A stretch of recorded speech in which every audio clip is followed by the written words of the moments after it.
Ladies and gentlemen, welcome back to Instant Replay presented by the ACS Universe. I am ACS. You can find me on Instagram and Twitter at 2279ACS. I'm Jonathan. You can find me on Instagram and Twitter at i.r.jonathan. Yeah, on the behalf of PJ, he's missing, but this is Sloan at getfitwithsloan.com. Yeah, PJ. Now, no, going in. And before we get started, all opinions and expressions of the ACS is not the reflection of the show. These comments and going in on different people is only Sloan's opinion and not ACS. Thank you very much. That's our disclaimer. All right, you guys. It's been a couple weeks, man. We missed you last episode, Jonathan. Almost 4 weeks for me. Yeah, man. So right off the to get started, I want to get your let me tell us your thoughts on New England schedule for next season, because you didn't get in on the main topic of last week's or the last episode, which was obviously the schedule talk. So, man, what you think about it? No, I ranked the toughest schedule, right? Yeah, it is. So I mean, and that's tough. That's gonna break Stidham, I guess, isn't it? But I'm okay with it. You know, it's trial by fire right now for the team and for Bill Belichick, really. So I'm okay with it because I want to see what we got. I want the competition. I'm gonna hate when we lose and if we go below 500. Mm-hmm. Thanks, Sloan. Yeah. Are you saying 0 wins?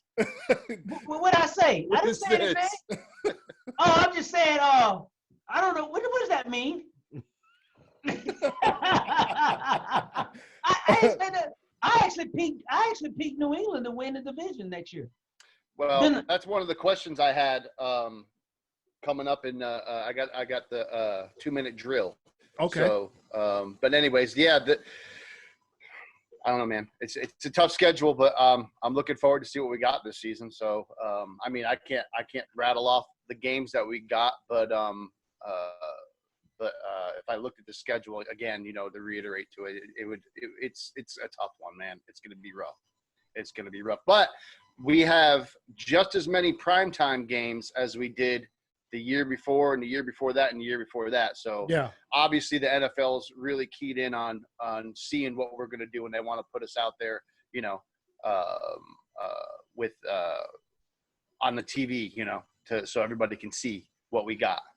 So they want to see how bad is it or how good it's going to be. Exactly. Yeah. And I would tell you, if Stidham come in, I actually, man, like I said to people before, people don't realize he was the one of the top quarterbacks coming out of high school. He was like number 5 in the nation coming out of high school.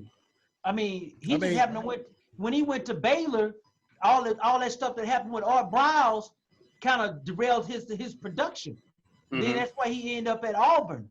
So, man, I mean, I really think this is an ego type of deal with Belichick with this guy, because he want to prove that he can get a guy that had a not so stellar last 2 years of college, and draft him and coach him up. He feels that his system is the reason why guys are successful at New England, not the talent.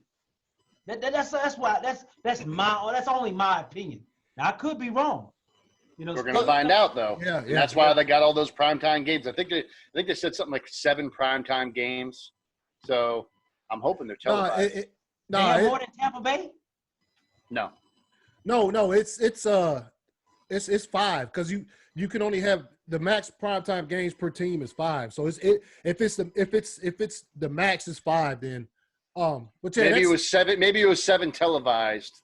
Yeah, I don't know. Yeah. They had a couple 4 o'clock games or 3:30 games or whatever you want to call it. Maybe they lumped those in there with them. Yeah. So the radio station I listened to said there were 7. So I'm thinking maybe the 2 4 o'clock games. Oh yeah, they're going to be televised. We talked about it last time. They're counting they're counting those 4:30 starts or whatever 4:25. Yeah, they're counting them as prime time. Yeah. But yeah, that's pretty much the deal. So what do you think your record? Remember PJ last week? See if you agree with PJ. He said either 9-7 or 10-6. I agreed with him. Mm. I agree with him because I just think we're going to have that. I think we're going to have more of a 10. I think more 10-6. I lean. Okay. Because I think our defense will carry us again. It's gonna have to, man. Yeah.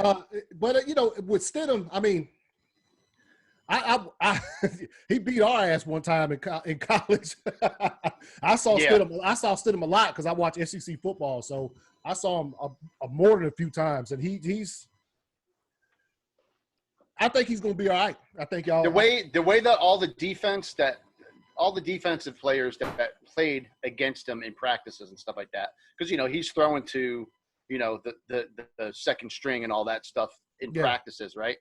And keeping the defense, the starters, he's playing against them during practices. He's doing Gilmore, everybody was saying that he is going to be something. You know what I mean? So, I mean, if they're saying it, then it's got to be true, I would think. No, unless bullshit. they're just talking it up, just so give them a little bit of man. What?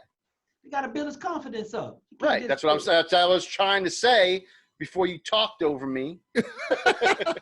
that it's either he's really good or they're just trying to give him a little confidence boost. So, but like I said, I'm excited to see what's going to happen. It was a shock with Brady leaving for me, but I kind of prepared myself for him to be leaving within the next 2 years. It was a shock that he did it so soon. He had to. So it is what it is. I'm stuck with it. I've dealt with it. I've had enough time to deal with it. And they wanted him gone 5 years ago, man. They wanted him gone 5 years ago. If he went up there to the office and cried to Bobby Crown, they set him up with the ping pong girls down there in Jupiter. Bobby Crown wouldn't have, man, look, let me tell you something. Technically, I think he should have stayed. I think he should have finished his career out. Because most of the time, man, when a guy go to a new team, especially when he's aged, it doesn't turn out that well. No, it doesn't. It really doesn't, man. It could be nobody ain't gonna remember him at Tampa Bay any damn way, even if he. I don't know. They built a pretty damn good team around him down there. They built a good team around Jameis Winston. They just didn't have a guy that can pull the trigger. I think any quarterback coming that offense is gonna do better than Jameis Winston, as long as they don't turn the ball over. I mean, think about it. He averaged 3 turnovers a game on average, man. Yeah. I got a new question for my 2-minute drill. I put on here that I just remembered. So you write that down. Go ahead. Go ahead there. What you said about with Stidham's confidence though, you right about that because if you go out there, if they would have drafted a quarterback in this past draft, right, second done. Yeah, but the fact that they didn't, that's saying, hey, we believe in you. Yeah, exactly. Right. So, because they could have. There was quarterbacks second, third round that they could have went out there and got, but they said no. We're gonna build these other positions up and but yeah, also what you're saying about the team around Brady down there in Tampa, that's with the addition of Gronk, that's ridiculous, man. I don't think Gronk gonna be that great. You don't think he's gonna be good? Wait. I got a question for that too for later. Okay. Look, man. I mean, we can reiterate it on it now, though. I don't care. It's fine. He ain't gonna be as dominant as you think he is, but man, you can't get out of it. Playing football at that level, man. You stay out a year, especially at a super skill position. You lost a step. That's what I wanted to ask you, and how that how that affects somebody. You being a football player, and knowing so many football players. I mean, we could see it when somebody sits out a year and when they come back. Yeah. You could see it looks like they lost a step. So you think that's going to be the case with Gronk? Hey, check this out, man. It's no different from you being on your job, John. You've been a craftsman, for a number of years, and all of a sudden you get hurt. You lay out for a year and a half. And you go back into a house, and your confidence in looking at stuff and eyeing it and saying, you got to get back into the flow of it. Right. You can get back into the flow of it, but the thing is, it's going to take some time. Don't take some and time. Right now, you can't practice with people. You can't do anything. So right. he's even set further back now, in my eyes. Correct, man. Was he? Let me ask y'all real quick. Was he at the what Brady had this past week. I was gonna say that. Was he there? I don't know. I'm sure he was. I know. I'm sure he was. Yeah, he probably was. He couldn't. Man, what else he gonna be doing? Yeah, I know OJ Howard was there, and I know Mike Evans. Them dudes was there, but I don't know. See, here's the thing with Gronk, he'll lose a step, like no doubt, because he stayed out a year. But like, those type of weapons, besides Gronk on that offense, it's gonna be hard to see him lose a step because, at not one point in time in New England, when Gronk was there, did he have that many other weapons on? Yeah, because he was always doubled and triple covered in most of the time. Because he was game when they played Pittsburgh to go to the Super Bowl, they double covered and he still got open. Mm-hmm. He was just dominant. What I'm saying is, he'll lose a step, but like, you're gonna have this situation where there's Evans and Howard, Cameron Brate. What's Cameron Brate too? Yeah. What's the other wide receiver? The one that gave his number. Oh, Godwin. Godwin, so yeah. You got all these other dudes. So Gronk is not. He's gonna get the ball a decent amount of times, but it's gonna be enough to where you might not even notice him losing a step because that look. I don't know what's going on over there. Yeah. The fog's rolling in. But you know what the thing is? You talk about if Brady, man. Here's the question I ask. This is what I ask you guys. BA is a long ball throwing offense. His offense is deep balls. Who? BA. Oh yeah. Bruce Arians. Yeah. Damn it, man. We're covering all the questions, a bunch of questions I had on here. Go ahead, man. Go ahead. I mean, great minds think alike. So we on the same page with this. Yeah, yeah, oh yeah. Think about it, man, because like BA is a long ball throwing offense, man, and Brady, he never has taken no more than 3-step drops. The question is, you got an older quarterback, 43 years old, taking 5- and 7-step drop. It means he's gonna sustain a lot of hits. That was one of my best questions I had on. All right, so I'll go ahead and ask it now. Then, okay. Go ahead. The question was down in Tampa. Will it be a Tom Brady offense, a Bruce offense, or a collaboration? And how is it going to go? I think they're gonna have to make it a collaboration. Yeah, it has to be a collaboration. Because Brady past history, teams that always have New England always have lost against, they knock Brady ass around. And when Brady start making them 5-step drops, man, they start popping. And Brady don't like to get hit. Now you getting hit at 25 and 35, you can kind of get up from it. But when you get hit at 40 plus, it hurts. Mm-hmm. And it sticks too. It lasts. That's right. It's not like you can heal up real quick, man. Your healing time goes down too. Yeah. Oh yeah, your recovery. I mean, it goes up. Excuse me, it elongates. Like it takes you longer to get back. Yeah. Right. Yeah. Right. So I mean, I think it definitely. There's no way that it has to be a collaboration. There's no other way. So because if you can't just come in and you bring Tom Brady in and Bruce Arians be like, all right, whatever you know, just wipe that shit clean. This is what we doing. You can't. You have to mix them up. You have to say both parties come together and say this is what I do well. This is what I like to do, and then they can come to a. This is what these guys do because now. You know what? I shouldn't even said a BA offense because it's Byron Leftwich, isn't it?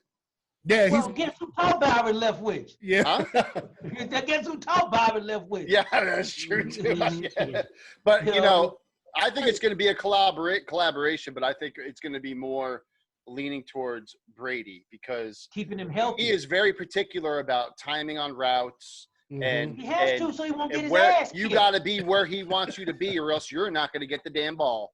Yeah. No, you won't get. He gonna get his ass kicked because he always will fall down. He ain't trying to go nowhere. He'll fall down. He'll take a sack, man, before he get popped. But it's definitely going to be it has to be a collaboration because Arians is the guy putting together the team. Yeah. Hey, but Brady's got saying who he's bringing in too, so I don't know. No, Brady ain't got no damn say. You don't think he was chirping in his ear? No, man, they already had that shit in mind. We're gonna bring it just like any coach would be smart. You have a veteran quarterback, you bring in any one of his guys that's not playing, that's playing somewhere else, that you can get a chance to get a hold on to bring him in to help him with the new offense. Because I guarantee you, Grunt gonna play a part in some of that development too of the passing game. He gonna have to, because that way he can help the other guys kind of get in sync with each other. Because believe it or not, man, it's going to extend Grunk's career another 2 to 3 years if Brady is successful. I don't think they're going to go to the Super Bowl this year. I just don't see it happening. I really don't. Because they're making the playoffs, though, right? Oh, yeah. Yeah, they'll make the playoff. But here's the thing. What is that? The two offensive tackles, how good are they going to be? They drafted a couple of offensive linemen. I think they drafted a left tackle, I believe. Yeah. So the question is, he's a rookie. He ain't going to be up to speed until at least maybe 7th or 9th game. So they going to have to throw some short, quick ones, man. I mean, I don't see him taking those 7, 8-step, 9-step drops, man, like Pat Mahomes. I don't see him doing it. I just don't see it, man. No. Well, I mean, and look, you drop, they got a decent running game. You can hand the thing off. But if you drop back 2-3 steps and bounce that thing out to Gronk a couple times, them dudes gonna start creeping up, man. And then, you keep Gronk because Gronk that's one of the best blocking tight ends I've ever seen in my life. You keep him in there and then just let them two on the outside just act the fool. I mean, I think they'll be. I think playoffs, maybe even. I mean, if they can at least split with the Saints through the regular season, they might just win that division, man. But the question is, how much weight can Gronk put on? Because he was basically underweight. They were talking about that on the radio. Yeah, one of the shows I was listening to. They were saying that's all he's drinking is protein shakes, and he's not even drinking water, just all protein shakes and working out. One of the podcasts I listened to, man, this ain't got nothing to do with sports. It's too funny. It's called The Basement Yard, and they had Gronk's girlfriend on there a couple months ago, and she said, yeah. What's her name? Camille Costa. Yeah, she's a Sports Illustrated cover model. But she said, hey, what I tell you, what she bought it? She bought it 8 or 9, huh? You know what we talked about earlier? Yeah, she a 10, dog. But anyway, she said that he lost about, because I think they filmed that episode in December, but she said that he lost about 20 to 25 pounds, throughout being off that entire, So he lost. And you can. Yeah, but he can put that back on before the season. And you've seen it all depends on how you put it on. If you put it on with well, he's working out. He's working, man. He's got to be working. Say if he put it on with pizza and chili, he ain't that ain't the good. That's my technique. It's your technique. Don't put it on like that. If you put it on like that, boy, it's gonna be a long season. All right, so let me ask you guys, man. We'll move on from the Brady talk. Well, this is still some Brady talk. What you guys think about Tom getting the documentary before he retires? I don't know. I hadn't seen it yet. Well, I don't know what it's going to be. Is it going to be a documentary on him? I mean, it looked like it was going to be on him, in his 20 years. Basically, what it is. I didn't hear about this. What was this all about? Okay, so go ahead. It's 9 episodes, and each episode is going to be the 9 Super Bowl seasons. So one episode will cover the entire season and that Super Bowl because he's been to 9. And so I'm like, it's going to be 10 episodes? 9. Because he went to 9 Super Bowls. So it's only covering the Super Bowl season. Right, okay. So I was hoping it wasn't 10 episodes because that means he thinks he's going to go to the Super Bowl this year. I don't think you need a documentary after he retired like Jordan did. See, that's the thing. My thing is, I don't think he needs it after he retires either. Yeah. You know it's what I mean? too soon. Yeah, and what if he goes? It's supposed to come on. It's supposed to be next year when it comes out. 2020. 2021. I told 2021. Yeah. Yeah. So what I think is, what if he does go to another Super Bowl? Then you just, you know what I mean? Because I told you in the chat. That's what I said. I said they're going to release it. Watch, they'll release it after the Super Bowl. Mm-hmm. They said 2021. If they see he goes to the Super Bowl, they'll put it off till the end of 2021. That way they can do the production on that last episode and do the bonus episode. Yeah. I think that's kind of what they did with Jordan, because the only reason they put the Jordan thing, because it's supposed to be coming on in I think during football season, during the Super Bowl time. Mm-hmm. You know, we had a dead period. No, they were going to do it like back-to-back nights. And so they drug it out for doing it on the week-to-week thing instead of doing back-to-back nights. You know, that 2-week period in the Super Bowl, what they were going to do it like that. And they were talking about it. Said they went on and did it now because of the Corona stuff. Since everybody's at home, it keeps everybody something forward to look for every weekend, every Sunday night. Right. So good decision by them, because the ratings for that is ridiculous. Ratings were awesome. Yeah. I watched it. I recorded it. I mean, so I can rewatch it. Oh, we all lagged out here. Oh, a little bit. We had a lag spike. Okay. That's okay. right. No, So I remember. Oh, it's my internet. It says my internet connection is unstable. Man, you better talk to your kids. They probably unhook something. You know how they be playing. They're playing. Look, I can shut off all their internet right now on my phone. Yeah, you better shut them off. Now you'll hear some screaming. Oh, boy, you have I got an Ethernet cable. I forgot to plug my Ethernet cable in, so I'm going to get that in a second. But what I was going to say was, as soon as this quarantine stuff happened, everybody, even on the podcast, all the talk shows, sports talk shows that I saw, everybody was like, "Yo, you need to release The Last Dance now, and space it out." They were all saying it. Just let's do this so that we could see it, because it wasn't out yet. And then that's exactly what happened, man. They said, yes, we're going to release it. Okay, perfect. And it was not – it was the most perfect thing. I am sorry to say I did not watch all the episodes. Oh, you didn't get them in? I mean, I got to episode 7, and I didn't even watch the whole thing. And, when we get to talking about it later, I don't know if you want to talk about it now, but dude, it started getting a little bit monotonous to me. Nah, we'll get to it in a little bit, but it's I loved it. But we're going with Tom. Hey, I'm gonna go off camera. Keep going. Okay. I'm gonna get this Ethernet cable. Go ahead. Okay, go ahead. Nah, but Sloan, you didn't hear about the Tom Brady thing, man? They're doing a. No, I missed that, man. Because this past week, I really haven't been doing any sports stuff, man. I've just been trying to get my place cleaned up, get everything back, operational. So yeah, I just haven't been paying attention to anything. The only thing I watched a little bit of that skipping and Shannon and Skip. Oh yeah, undisputed. Yeah, since I got my cable back working at my studio now, so I watched a little bit of that, but that's about it, man. I ain't been really. I missed the Brady thing. Yeah, so he, like I said, he's gonna have a documentary come out. It's called Man in the Arena, and it's 9 episodes, and each episode just covers just the Super Bowl seasons. So even the ones that they didn't win, they're gonna talk about them too. But they're gonna sit down and interview him about each Super Bowl and talk to him. Yeah. But the thing is, here's another reason. I think that they should wait until after he retires for something like this, because while he's still playing, okay, so let me ask you this. Tom Brady's doing a documentary on his career.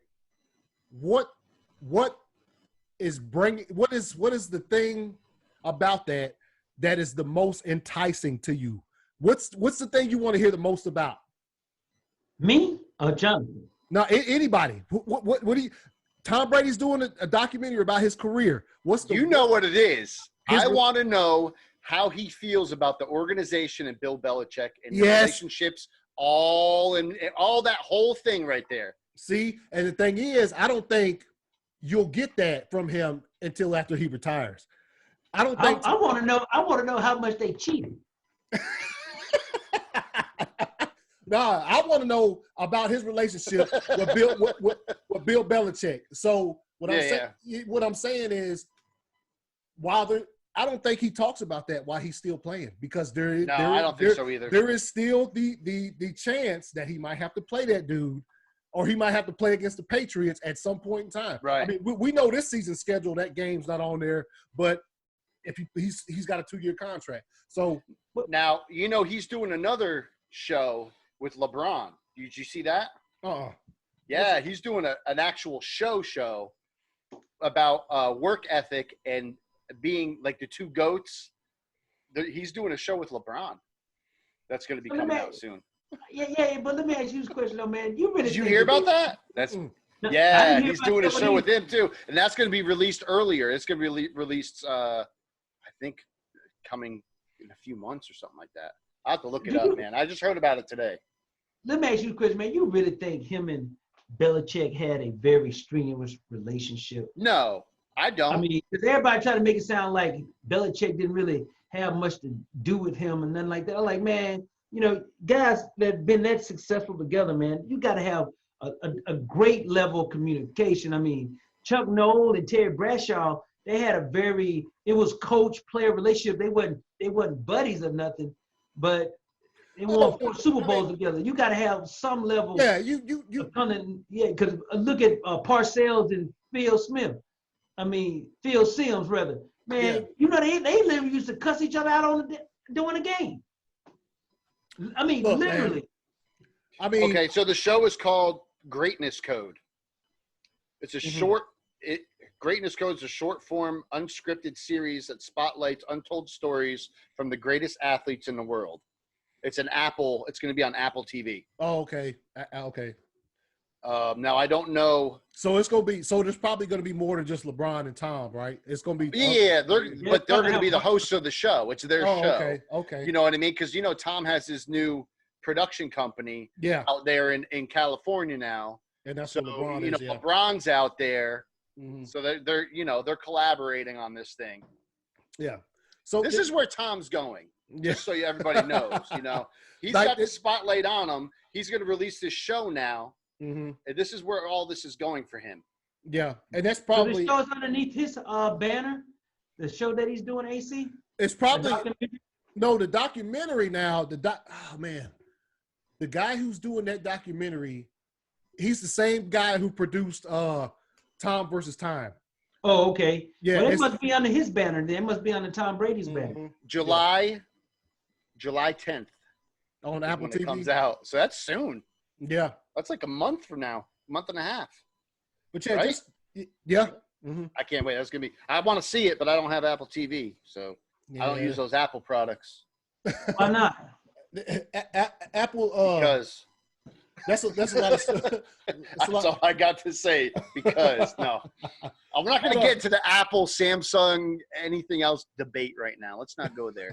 Sports. But oh man, come on, man. This is about real world. There ain't much sports going on in the world. Nothing like a lot of movement. That's about it. But that's good too. But going back to what you said about there's no way you go to 9 Super Bowls and win 6. If you have a bad relationship with your coach. That's what I'm saying, man. There's no way. There's no way. Now, but everybody wants to know about the inner workings of the Patriots and stuff like that. And there's no inner workings. The inner workings is Belichick. That's all. Everybody talk all that bullshit. Now, do I think that they agreed 100% of the time? Hell no. Do you agree with your wife 100% of the time? No. Hell no. Then. That's normal. Yes. Yes, I do. No. You know you lied. I look at you. You better drink a beer on that one. You better get. You remember that? Do you watch Key and Peele? Yeah. Oh yeah. He's like, I said, bitch. Hey, have you guys watched the Seinfeld? I said, hey, you better cut that out. You're gonna get in trouble. You said that? You said that? No. Yeah, hey, man. That's one of my favorite Key and Peele segments ever. At the end, they're out there in space, and he's like, hey, man. I said, bitch. You said, bitch. Yeah, I said. It's too damn. It's funny, man. It's one of the best ones, man. I swear. Oh yeah, definitely. Anyways, did you guys see the Seinfeld? No, I didn't. You talking about the one on Netflix? Yeah, watched it last night, man. Oh man, you need to watch good. it. Is I mean, really? I'm a Seinfeld fan, so man. Oh, I'm a Seinfeld fan. Man, Seinfeld, man. I watched it with the old lady, right? Seinfeld was going in on about, you know, you have a man tone, you have a marriage tone when a man talks at home. And I was like, oh boy, you know, so hey. Oh no. Yeah, man. But anyway, but you gotta watch that Seinfeld, man. That thing was tight. It was tight. All right, I'll check it out. So let's jump into some of this news from the past couple weeks, man. Let's start off with these two dumbasses. You know. Lord. Let's talk about these two dumbasses out here. DeAndre Baker, Quentin Dunbar, out here robbing people. Man, so they lost money. How much? I don't know. 75,000. How much? 75,000. Did you hear me? Holy cow! What were they playing? I wonder what they were playing. They were playing poker at the Fun House. No, I wonder what kind of poker they were playing. High stakes poker. Okay. Big money game. So Texas Hold'em. I mean, look. Somebody got held in Texas and they got. Man, let me explain something to you guys, man, how this shit works, man. Back in the day when I was out there in the streets, when I was out there playing ball and shit, you know, I go home, guys got a little paper, you go down to a fun house, which, you know, fun house where they have all the stuff that goes on. And they have a card game. And the guy said, hey, Sloan, you want to play with us? I said, man, you know, I don't play cards, but I'll give y'all some money to play cards. So they said, well, you're not putting enough on the table. So they said, what you mean? Some guys playing for like $25, $30. Then they said, well, you need to go down and play with the big money guys. But he dude playing for $3,000, $4,000. So when you look at one of my buddies, Wendell Davis, he said, man, I said, man, look, man, you don't want to go down there and play with them cats, man. You don't know these cats. You need to play with guys you know. Roosevelt, all of us, man, we get together. We shoot little dice, do whatever, but it's guys we know. When you go to a fun house where it's guys that are hustlers, you know, bangers, you know, these guys are balling too, and then you're a ball player, and what happened is you played at the table with four of the guys. The four guys you playing with, they actually are in on the cheating scam on your ass. You and your buddy. Oh, of course, So basically, they get at the table and they divvy it up with what you lose. So what happened is, man, then a lot of guys come from those environments where they, you know, they still want to keep that reputation of being tough, but sometimes you have to take that L and move on. And they didn't. Nope, they didn't. They got hustled. L, man. They got hustled. Yeah. And then they got mad. Because they were dumb enough to let it happen. Yeah. And the thing I call them the dumbasses because everybody there knew who they were. How you gonna rob somebody that everybody knows who you are, and you gonna rob them, and then you gonna leave? Right. What you think gonna happen? Yep. But here's the thing. Here was the thing that's so funny, AC. You go up in the place. You just pulled up in your Lamborghini the night before, and you come back in your Benz and your Mercedes and your Lamborghini and rob the people. And here's the thing that was so screwed up about the whole thing, man. No face, no case. Yeah. They didn't even put a ski mask on this Corona time. That's the thing that pissed me off, man. You pull up in the place, it's Corona time. You could have just put the wrap on, put up in there. Man, they didn't even do that, man. I was like, man, that is so low budget, man. But you know what? Now they're lucky they didn't get killed and get shot. Yeah. Right. Like ain't nobody there strapped or nothing, right? Right. Some of the witnesses, I don't know which one of the guys. He said one of the guys said the next MF come through the door, kill him. Yeah. Yeah. And so man, you know, when you have armed robbery, dude, you're looking at minimum of 25 to 30. So now what I got here, they said some of the people that was involved recanted the story because somebody got paid off outside of the you know the what you call the police thing, the investigation. Yeah. So now they might end up dropping the charges. Now here's the question: what is the league gonna do moving forward?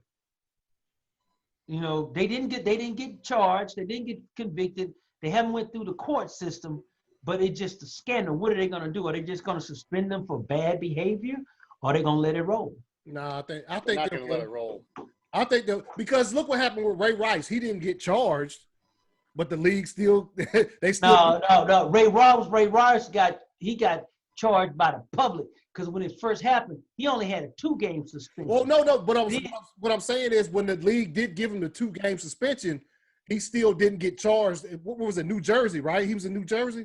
Yeah, but that's domestic violence, though. That's different. That's a different thing. That's not. That's right. The girl had. No, what I'm saying one's is a felony and one's a misdemeanor, isn't it? No. But what I'm saying is the league has been. They'll still suspend you even though the law doesn't punish. Oh you. yeah, absolutely. Yeah. That's all I'm saying. Yeah. Okay. But they got that code of conduct, man. But now you know the girl did. She got some discipline, and I think he went a little overboard on the discipline part of the game. Now, moving forward, these dudes just robbed some dudes that was kind of like in the same situation they were in. I don't know how that's gonna roll. I mean, they use guns, exciting violence. Man, somebody could have got shot. Just think about it, man. You know, Baltimore trying to get rid of your boy Earl Thomas now. From what they Yes, Lord. Man, you know, they not putting up with a lot of this crap from these guys, man. Hey, that's nor should they. That shit Jonathan said. You said that where oh yeah, the meme. Cowherd was like, you know, him and his brother are tight. He said Colin Cowherd was on there talking about Earl Thomas and his brother. He said, yeah, you know, him and his brother is tight. Remember, because he called. You know, remember he caught him in the bed with his the wife come in there and he was in bed with his brother and some women. Yeah. Man. He said so. You know, man. Hey, sometimes you gotta keep the family happy. Hey, man. Maybe one day I'll tell y'all some stories. But anyway. Hey, look. Who was the other dude, man? The dude that had the he got the DUI with the trailer on the back. He had a trailer. Hey, man. With the that was Ed Oliver, man. Ed Oliver. Yeah. Rolling down the street, man, swerving with a 4-wheel on the back, man. Oh, really? Yeah, man. He had the beer can and everything in his lap, man, and he couldn't even do the drunk test, man. I mean, dumb ass. Hey, look, Sloan. Let me ask you, man, because I was talking to PJ about it. We were talking about it last weekend when I saw him. So do you think like all of these players getting in trouble, you think it's because there ain't no structure right now? Because you know, teams don't. That's what Sloan was saying before. Yeah, they ain't got nothing else to do. They're gonna get in trouble. You're gonna get in trouble, man. Look, think about it, man. Dude. You know what I used to do? When anytime something happened, I went home to my parents' place, man, with my daddy. Mm-hmm. So I didn't go to spring breaks. I didn't do any of that bullshit. Yeah. You know, because man, you get out there, you young man, you looking good, got paper. Yeah. You got everybody pulling on you. Man, you do some dumb stuff, man. No, not dumb stuff. You do some dumb shit. Okay. And some of that stuff, man, some guys can't recover from. Mm-hmm. You know, so man, yeah, because right about now, what would they be doing? The pro football right now. They be getting ready for minicamp. They be having so many minicamps meetings and shit. The main camp. Yeah. Man, you know, you go to the facility training with the trainers, getting treatment if you recovering from rehab and all that kind of stuff, man. And a lot of guys, man, they pretty much on their own. And when you on your own, and then a lot of them go back to the homeboys. Yes. See, Ed Oliver was out, you know, yeah. See, man. Go back to their old neighborhoods and go hang out with the boys. Mm-hmm. Hey, there you go. And then guess what happened? Hey, speaking of out, going to hang the out fun with your house. family, you know. No, Some families run deep though. You know what I mean? You hang out with the boys that are in your family. Yeah, that's true too. Your brother, your cousin, you know. You go have that cookout. You get to hang out with the boys. Those are your boys too, though, you know. With them damn perfect 10. That's when that paper gets short, man. I'm telling you. Y'all, but man. Hey, speaking of the hometown shit, man, yesterday at Home Depot, man, Nick Chubb was up in there and shit, man. Spoke to him. I ain't bothered him too much. They people getting pictures and shit with him. That dude, he looked like he done cut. He wasn't as bulky as I remember. Really? So he gonna be faster next season. But yeah, he was up in there buying some paint, man, at Home Depot in my home, because he's from my hometown and stuff. And he looked. He did. Hey, man, the celebrity. What'd you say to him? Wait. What'd you say to him? Did you pull a Sierra?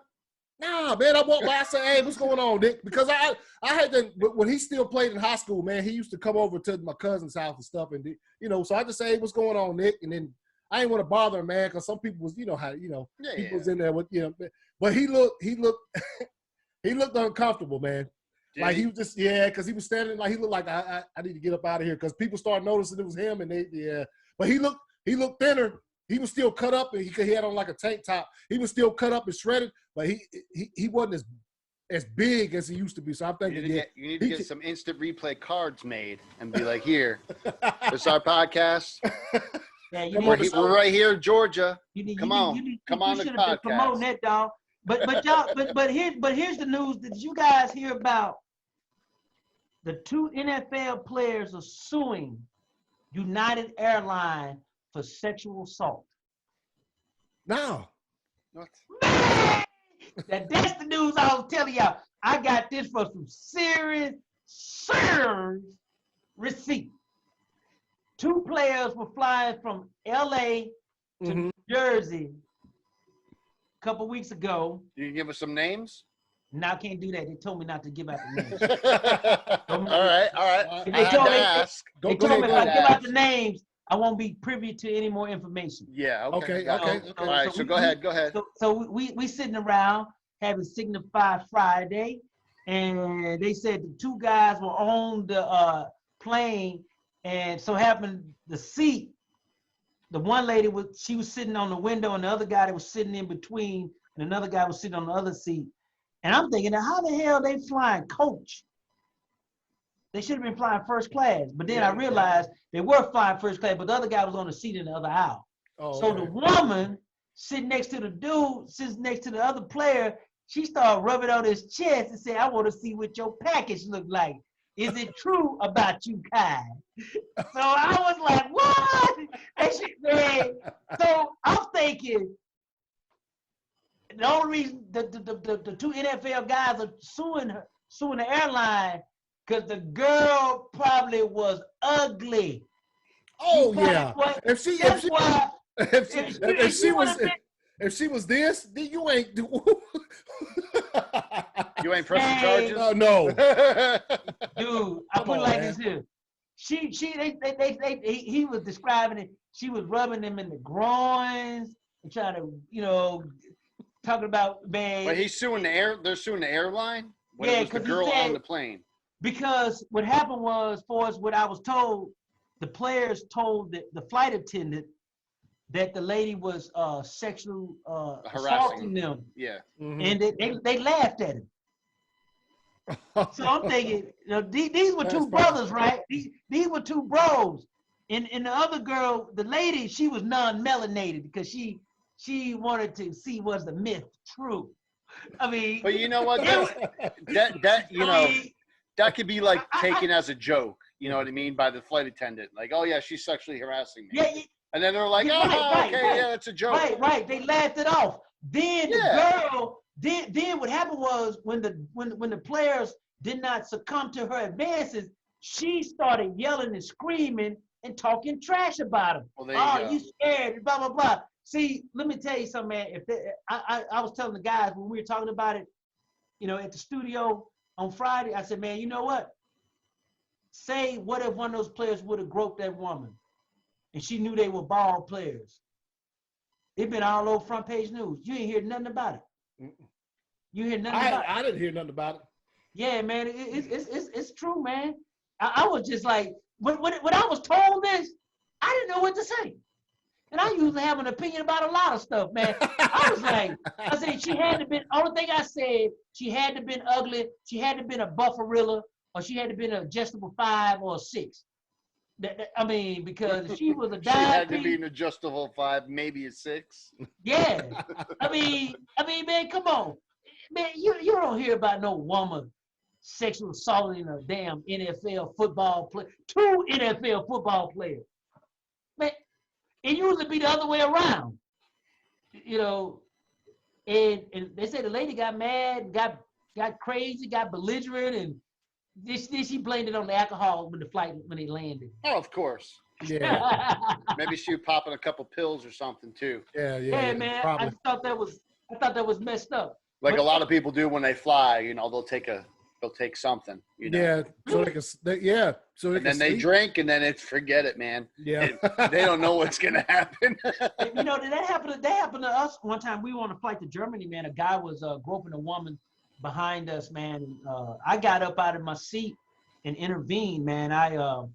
My wife thought I was crazy. But by the time we landed in Frankfurt, man, when they opened up that door to get off the plane, they had them damn German shepherds and the Polizei standing there waiting on his ass. Nice. They weren't joking. Here's the thing, man. In Germany, when they take the muzzles off those German shepherds, Yeah. they ready to turn them loose. They ready to turn them loose, buddy. they weren't messing around, man. I saw a dude the other day walking a German Shepherd, and some big old dog. It looked like it wasn't one of those Labradoodles, but it looked like a Labradoodle. It was real big. I forget what they call it. Something Irish something hound. Irish something. wolfhound. Yeah, it was one of those, and because it was huge, it was like it stood like tallest 4 dog foot in the world, biggest dog on its all fours. It was like 4 foot tall, Yeah. and he had a German Shepherd with the muzzle on, and he was walking them. And I'm like, dude, if one of those dogs even pulls you a little bit, you're falling on the ground. Those dogs are gone. You couldn't control any of them, man. Anyways, go ahead, son. Sorry. But no, I like the dog story. You know I'm a dog guy anyway. Yeah. But man, when I saw that, I thought that was kind of I couldn't believe it. But that was one of my hot topics, man. That I want to go in on tonight. I knew nobody didn't hear about this, man. No, I haven't heard about it. Nobody has. I got That's the inside stuff. We will, though. I guarantee you, we will hear about it. Yeah, but you guys got it firsthand on the AC Universe with Sloan, because the receipts are good. I really would like to give y'all a name, because if I told you, boy, you men after the show, you can tell us. You can tell us after the show. No, I can't let it go. Oh man. No, man. Just the first name. When they told me, the first name. No, we all were in the studio, man. I came in on a Friday illegally, because we had to do the Signify Friday, like I was telling you guys, and they say, Sloan, you would not believe that. Like, I'm all ears, like E.F. Hutton, man. I thought they opened it up now. You can have people in your shop now. No, man, I'm not open up until June, man. I'm on vacation, bro. That's your choice then. Yeah. That's my choice. All right. Keep it clean. Keep it clean, Sloan. Yeah. So, I ain't keeping nothing clean. I say what the hell I want. I'm in my house. No, I'm not talking about that. I'm talking about you and your shop. Yeah. Yeah. I've been going. He's like, no, I'm gonna talk. I'm gonna say what I want. No, we know that. I've been going in cleaning up and stuff. I've been working out myself.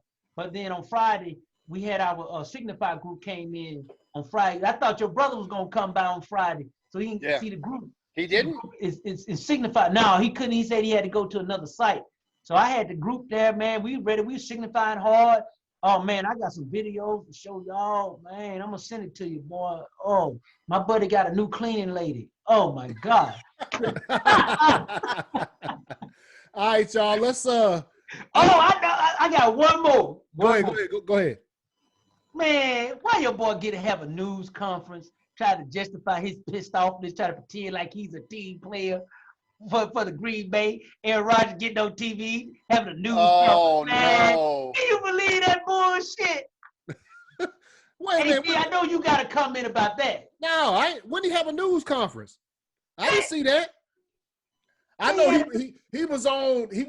What's the name of the damn? He was on one of the shows talking, but I didn't see him have a news conference. He had a news conference on. I think it was either Wednesday or Thursday of this past week, trying to explain that he wasn't mad at the team because they drafted a new quarterback, and he's gonna Aaron Rodgers mad as hell. But see, I understand what Green Bay trying to do to your boy, man. They don't want to get caught without a quarterback. Right. But when it's time to transition. Oh, no, that's what I said when we was talking about it. Okay, here. Nah, hold on. See, I don't see it. Hold on. So did. Jonathan. Yeah. I'm getting ready to send you the cleaning lady. Okay. Now, don't you show this to Michelle now. I don't want you to get in no trouble now. You hear me? You kidding me? Come on. What? I know she be going through your phone and stuff, man. I watch it and then delete. No, my phone's locked with biometrics. What the hell is a biometrics? My fingerprint. Oh, all she gotta do is wait till your ass go to sleep. She in. No? That ain't gonna work. Hey man, like so that. I don't. So he was on the press. Hold on, I'm trying to find this thing right now, man. Yeah. He's on. I know he was on one of the ESPN shows and he was talking about it. He said, "Yeah, I ain't mad at the team and all that stuff." Yeah, but I mean, hey. Yep, he was. I was like, he was being PC, is what he was doing. Oh yeah, because he don't want to get anybody mad at him. But but Aaron Rodgers comes off kind of dickish anyway. Excuse my language, but hey man, he kind of is. You gotta be. That's not taking away anything from his play or him being a quarterback or anything like that. But to me, he always seems dick. Like even in the commercials that he's doing, he's just kind of like, yeah, man. That's kind of a jerk. That's his MO, man. Yeah. Anthony, it's been like agree? that. Yeah. Oh, dude, 100%. It's been like that. Okay. It's been like that for the past 10 years. Every time I get a chance to go in on Aaron Rodgers about that, I will, and then I'm going to ask what you think. Yeah, because that's it. That's him, man. It is him. So I'm gonna jump through a couple of some current news things going around. If you guys want to comment, Let's go. Can. Jonathan, did you get it on your phone? No, not yet. I will. Hold on. Yeah. I'm sending it to you, AC. I don't want you to get jealous or anything. Nah, you can send it. AC, you probably gonna like this though. But anyway, go ahead. I'm sorry. So Devontae Freeman talking about sitting out. Boy, you better take that little bit of money they offering you. He signed with who did he sign with? No, he Devontae Freeman willing to sit out the entire season over some contract desires. Boy, you better take that little bit of money and play. Yeah, that was one of the questions I wanted to pose to you guys, but I didn't put it down on my list so we could talk about it. This is actually affected holdouts and stuff like that teams may want, players might want to do. This whole coronavirus thing and all that, not being able to practice together. Nobody can really hold out right now. Yeah. You know what I mean? Yeah. And it's kind of affecting things. So Devontae Freeman said, I didn't see the news, so I'm going to look it up right now. Yeah, I see it right here. Willing to sit out season if contract demands aren't met. Yeah. Yeah. Hey, okay, Devontae Freeman, take that money and sign with the team, or else he gonna be one of those dudes that just fall by the wayside. Because you know what, Devontae Freeman was good for a bit, but to me, as soon as they got rid of his second part, went to San Francisco. Guess what Devontae Freeman turned into? He couldn't carry the load. No, he couldn't carry the load. Mm-mm. No, because who was that? Well, did he sign with Seattle? No. Who DeMonte Freeman supposed to been signing with? Because he's not with the Falcons anymore. Seattle was interested in him. Yeah, but they pivoted to Carlos Hyde. Yeah, Seattle signed him on a 1-year deal for $4 million. Yeah, so they ain't looking at Freeman no more. Check your phone, AC. Yeah, but the thing is, did you see the Michael Silver tweet where it said that Freeman has invested his money well and saved much of his income? his income he's earned thus far. Financially, he does not have to play. His current mentality is that he won't play if he doesn't get an offer that reflects what he believes his value is. So he's only a little bitty 3-foot tall guy. He can't even get a damn 2-inch first down, man. What the hell? That's why the Falcons let him go. Yeah, that's it. You know, he that's you it. Like that video, DAC. Look at it. Yeah, I just, you saw me looking at it, didn't you? That might be too much for Jonathan, though. The cleaning lady. Look at John. Look how he frowned it up like that. Look at John. He's disgusted. I hope not. Yeah, Jonathan, that's way too much. For so let's see. Let's jump around here. So you already just mentioned Hyde signed with the Seahawks 1 year. Yep. The Jets signed. I'll let her wash my windows. Joe Flacco.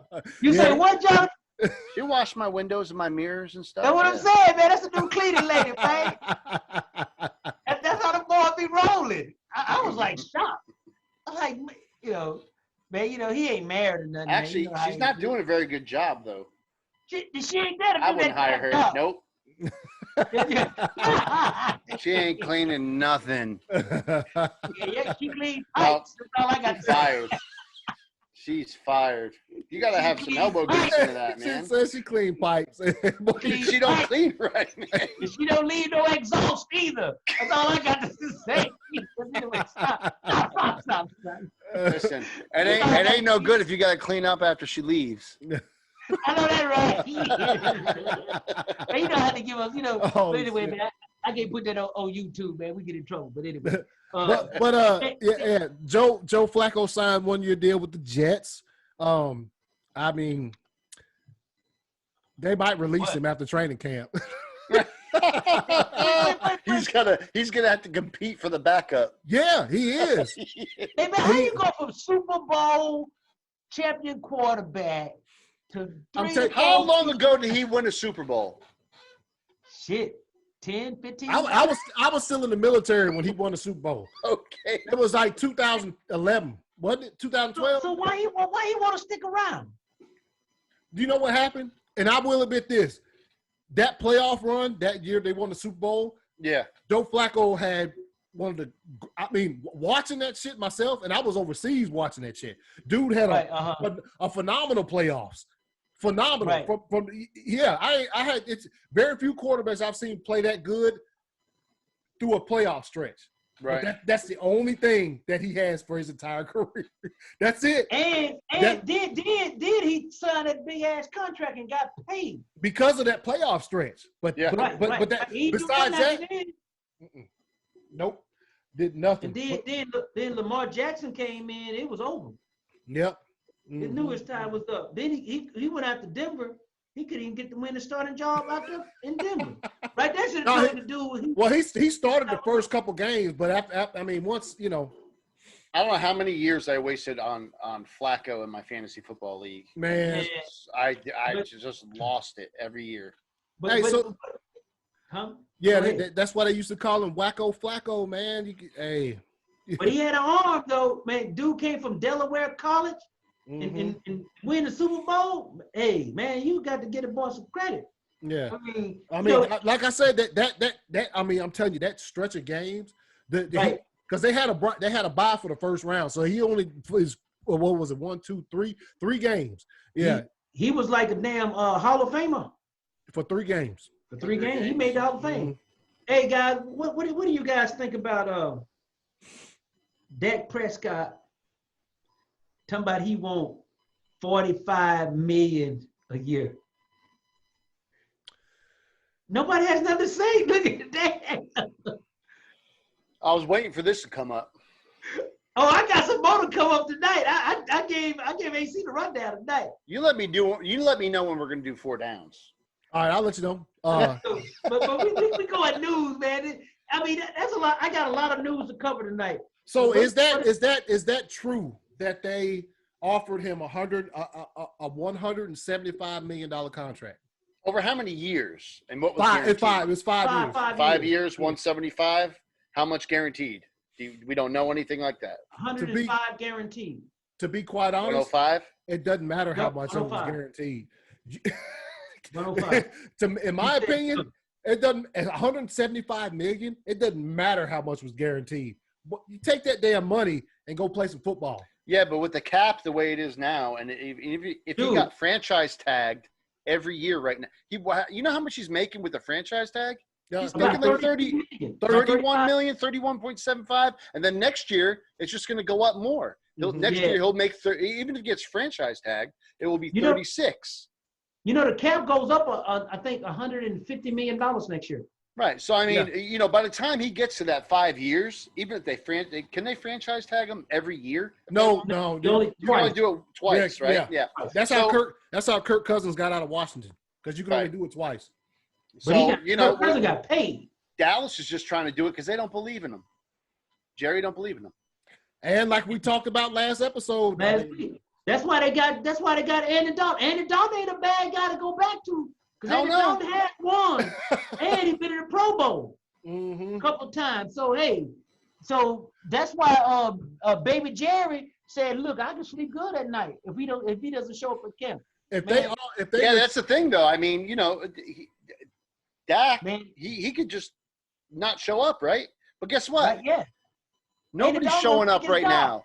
Like I said, like I was saying before, Anthony, it's all messed up right now. People can't hold out. People can't do nothing like that. You know what I mean? So the contracts right now, the whole thing is just in a weird spot to me. Yeah, it's a weird state of being, man. It really is, man. So it's changing the way people think about and people react to how they're going to deal with their contracts, meaning players. You know what I mean? And manager. I think the owners and stuff like that, they have more of an advantage right now with that whole thing. So anyways, go ahead, Anthony. What were you going to say? Yeah, no, but so you think if they did offer him the 175, do you think he should have took it or not? Man, I would have taken the 33, 35 million and been franchise tagged the following year. I'd do 2 years back to back. And you walk out of there with 70 million guaranteed, and you still gonna be in the top 5 of highest paid quarterback. But here's the problem. See, here's the thing. Pat Mahomes probably hoping he get it, cause he's next on the list. And think about it. If Dak Prescott get 45 million per year, Pat Mahomes gonna get 50. Yeah. Well, don't have to. With Pat Mahomes though, it don't matter what happens. He gonna be the first player out here with a $200 million contract. It doesn't matter if who get paid. Like that can do the franchise for two. When Pat Mahomes' contract come up, he getting hit in the face with just sacks of money. I don't think it's even a. It doesn't matter who. It doesn't matter what the market is set at. When it comes time, Pat Mahomes is. You got a Super Bowl ring your first 3 years. Yeah, he's getting a, or he might, Pat Mahomes might be like, hey, look, I'll take this. Keep putting these weapons around me so we can keep winning these Super Bowls.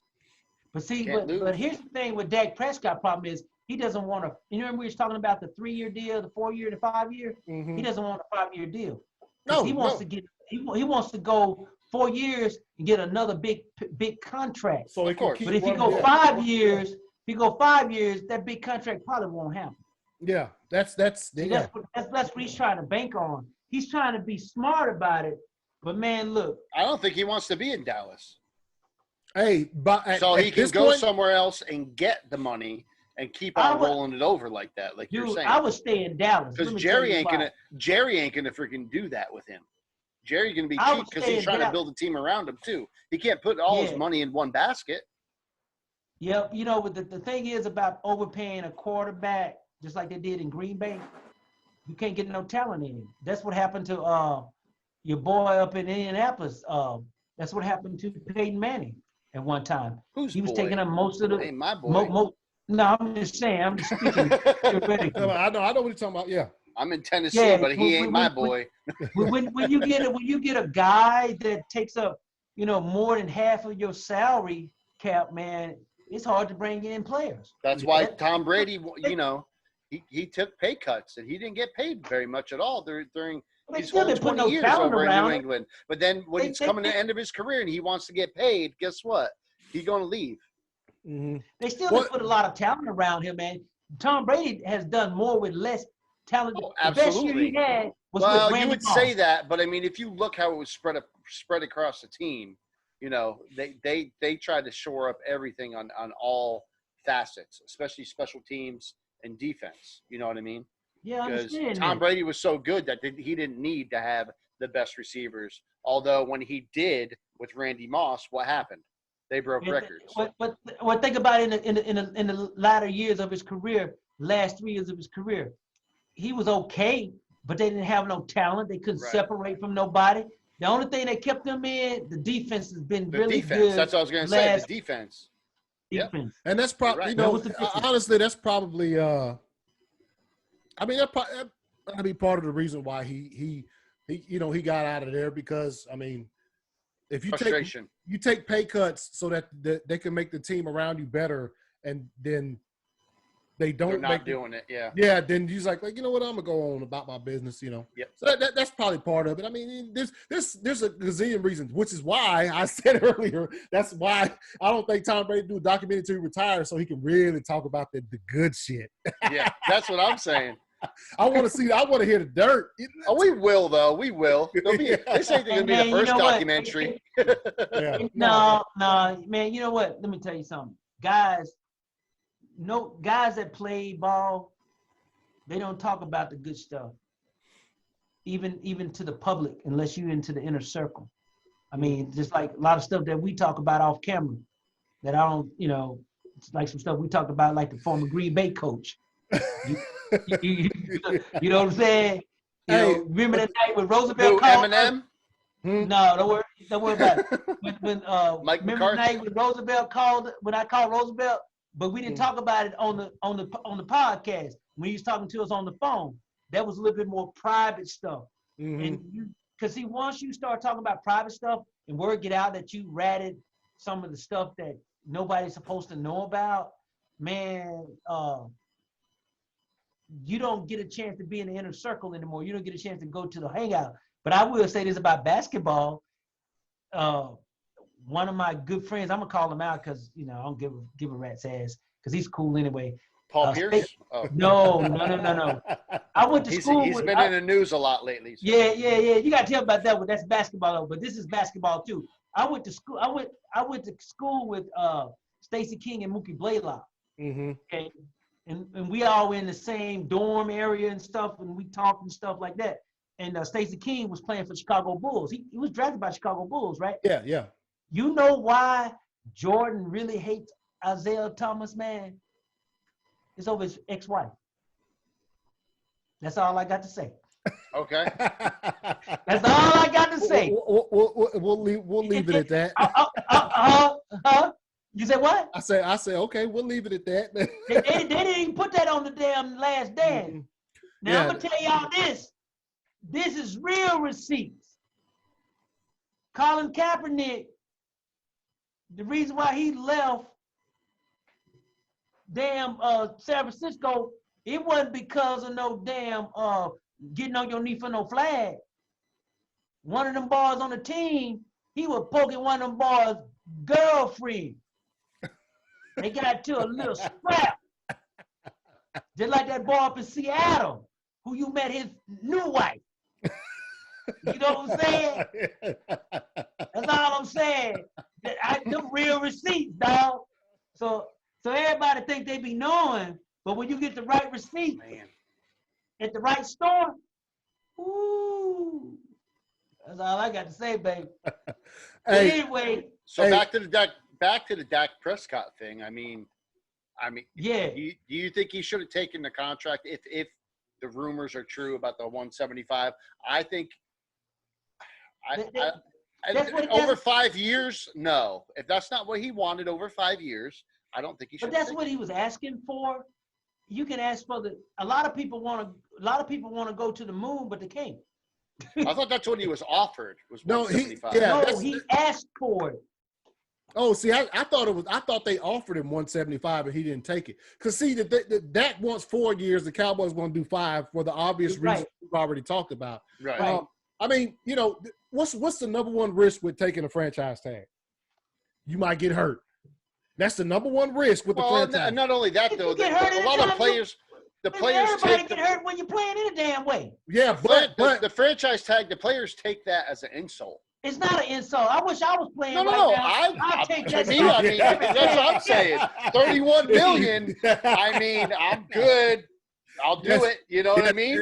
But what I'm saying is, if you sign the 5-year deal and you get hurt, the team still owes you that money. But well, it depends. Only was guaranteed. Yeah. But you might sign for $100 million contract, but you ain't gonna see all that damn $100 million. Because your cap number gets bigger every year. You get closer to that $100 million. So, but now if you sign the franchise tag for 1 year and you get that's your money. Now, all of it's your money, but you ain't getting no more. In other words, well, that means the team saying, if you can't live out $33 million, you're a damn fool anyway. Yeah, but you get the franchise tag. That means the team is saying, we're going to see what we got. You know, for a year. Let's see what you're going to do for another year, because we're not totally convinced. And that is an insult to Dak. Dak's like, I've showed you how good of a quarterback I am. That's insulting me. I don't want the franchise tag. This is what I want. Oh yeah, they can't come to an agreement. No, so this is where we're at right now. Yeah, there's I don't look at it as an insult to me, man. I wish. I don't know. Like I said, I would if I was playing now, man. You don't, but he does because he thinks he's worth more because of what he's done. Because he's what he's done in the past. Yeah, he hasn't done anything in the past. The games that he needed to win, you tell me. If they would have beat New England, right? They would have been in the playoff. He couldn't even do that. So he needs to shut the hell up. In the game, he couldn't even he's not the only one out on the field, though, either. That's not the point. That's not the damn point. Okay. The point is, he threw interceptions. He didn't complete overthrowing guys. Just like when he's at Philadelphia, you gave him the ball. Let's drive down the field. Dude's wide open. He missing the ball, underthrowing. No, man, hell no. He's throwing it to the guy that's double covered instead of the guy that's wide open. Thank you. Yes. He's not making the good decisions. No, I agree with you in the sense that, but what his thinking is that look at what I've done. We've been in the playoffs. You know what I mean? His thinking is I'm worth more, you know what I mean, than what you think I'm worth. You franchise tag me, and it's to him it's insulting. Man, because he's putting himself up on a pedestal that he doesn't belong on. He's delusional. Yeah. Because the NFL is all about production, man. What have you done for me lately? Yeah. Yeah, he's good. He's good from 20 to 20. What I'm saying is he feels like he's done enough. He feels like he's done enough. Right. Jerry feels like I hadn't seen it yet. And Jerry is obviously he's been in the league. He's played. You know what I mean? He's seen it, right? Yep. So anyway. Yeah. So I mean. We can move on. You can, yeah. I mean, all I can say is if they offered him that much money, Jesus Christ, it's a lot of money, though. 170. Yeah, it is, and you know, I mean, he's played well. Hey, look, he's taken them to the playoff.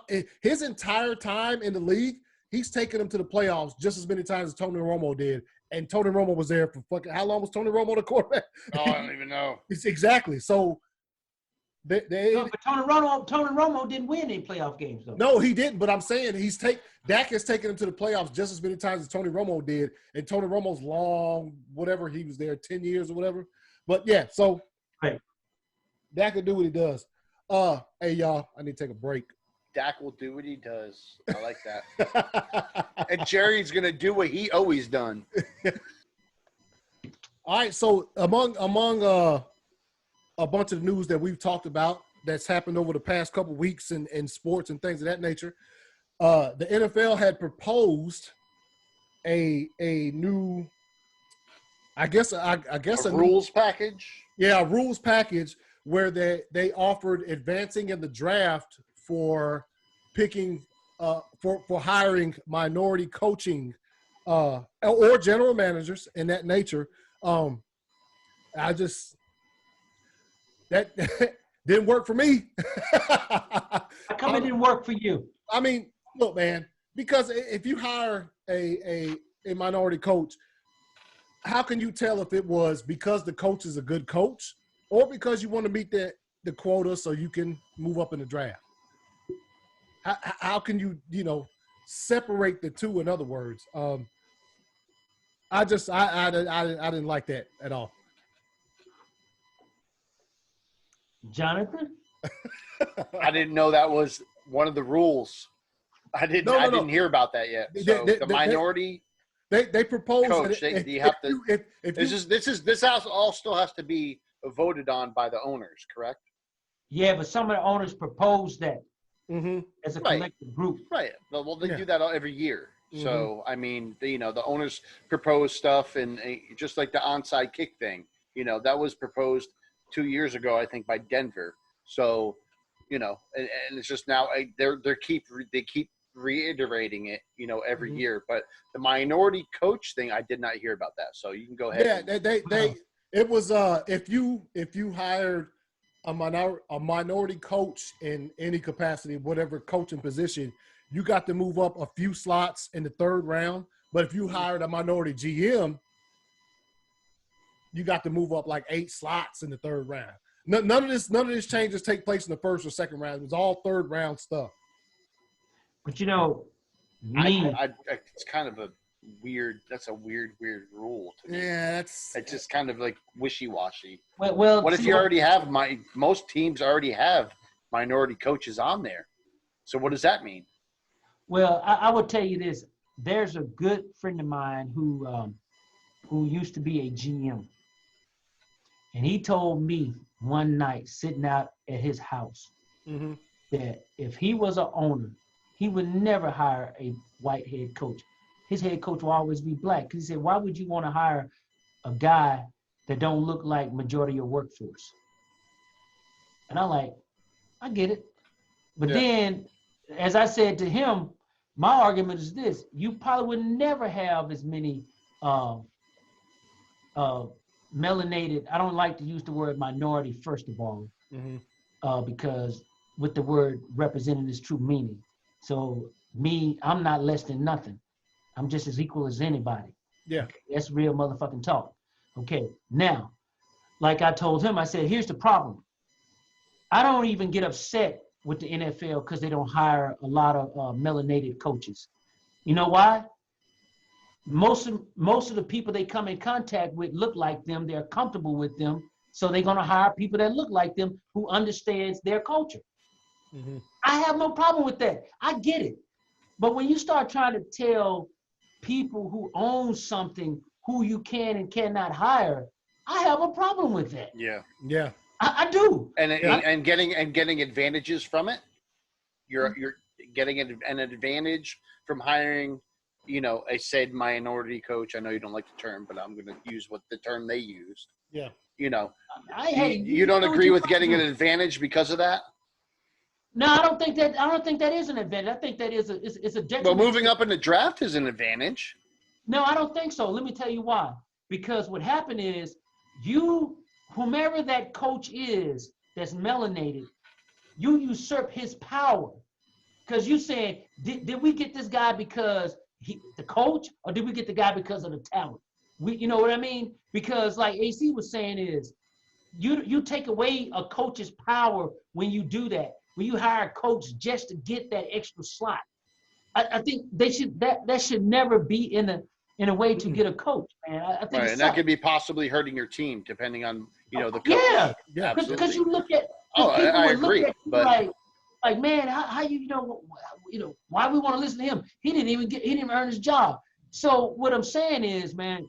But I could see teams, hiring an assistant to the assistant regional manager kind of thing. You know what I mean? I don't know if you watch The Office at all, but you know what I mean? To go ahead and say, yeah, he's the special teams, coach, assistant coach, to try to get an advantage on it. Teams would do that. That's like a Belichickian thing to do. Man, you know what I mean? Yeah, but move up like a few spots in the third round. Right. It's really kind of just like a wishy-washy, kind of useless thing when there's other more important issues and things that need to be brought to the table. Like I said to people in the past, I said when you look at a football team, in a professional football team, it's a microcosm of society. Yes. Yeah. Because you got people from all different groups. When I played football, man, there were certain guys on the team I couldn't stand them. I'm sorry, man. My chair sucks. I have to. That's all right. That's all right. No, when I was playing guys, there were certain guys on the team I didn't like them. They didn't like me. We worked together. We played together. But once camp broke, they went their way. I went my way. Other guys hung out with everybody. I was cool with them. Didn't disrespect anybody. But I didn't like any of their political views. I didn't like any of their social views. Didn't like any of some of the comments they had. Mm-hmm. There was a time when I was at OU. When I was at Oklahoma, we had a guy on the team made a comment about sheets during Halloween.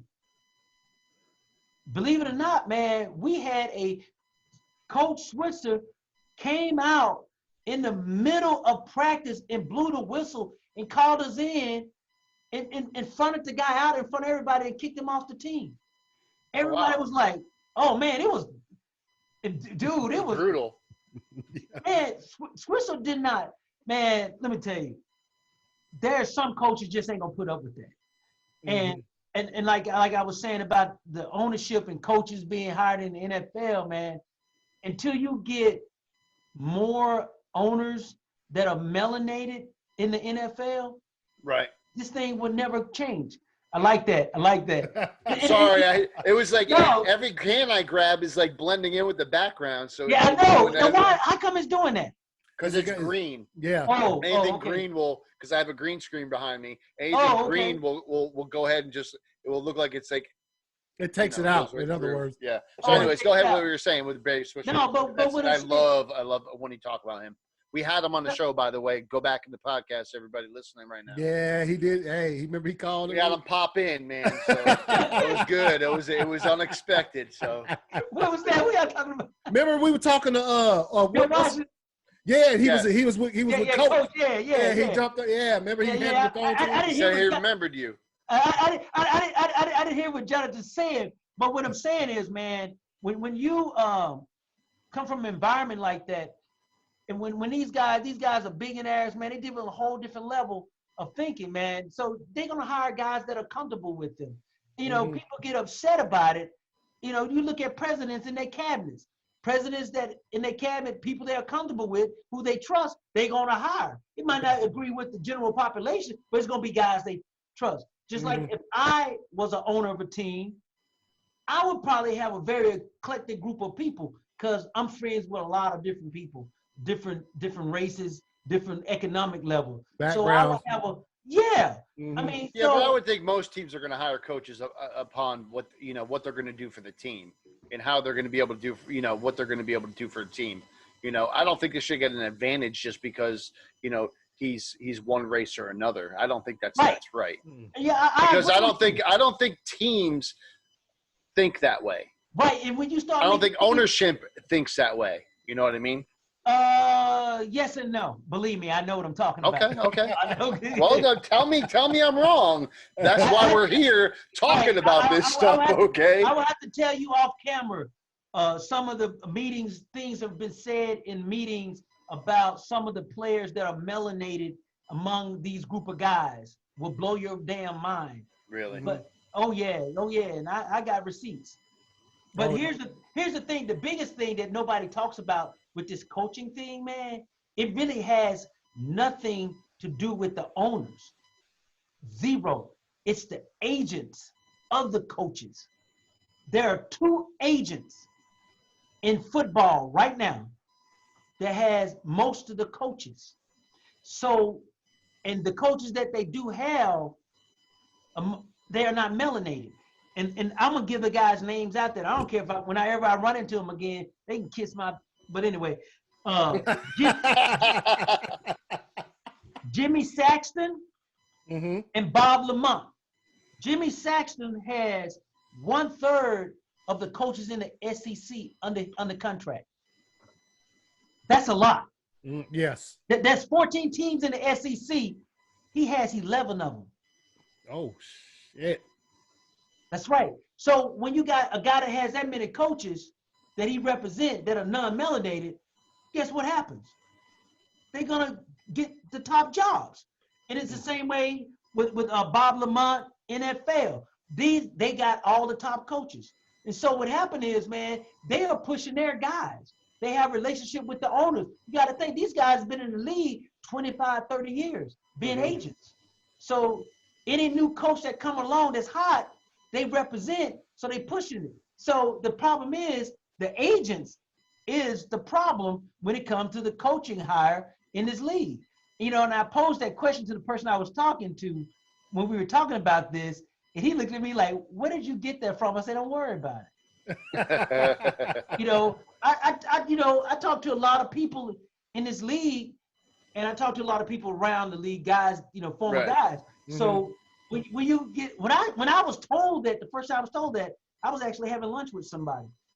And they happened to have been in town at the time during this COVID thing, so I snuck out the house and we met up and kind of set out. You know, we weren't close together.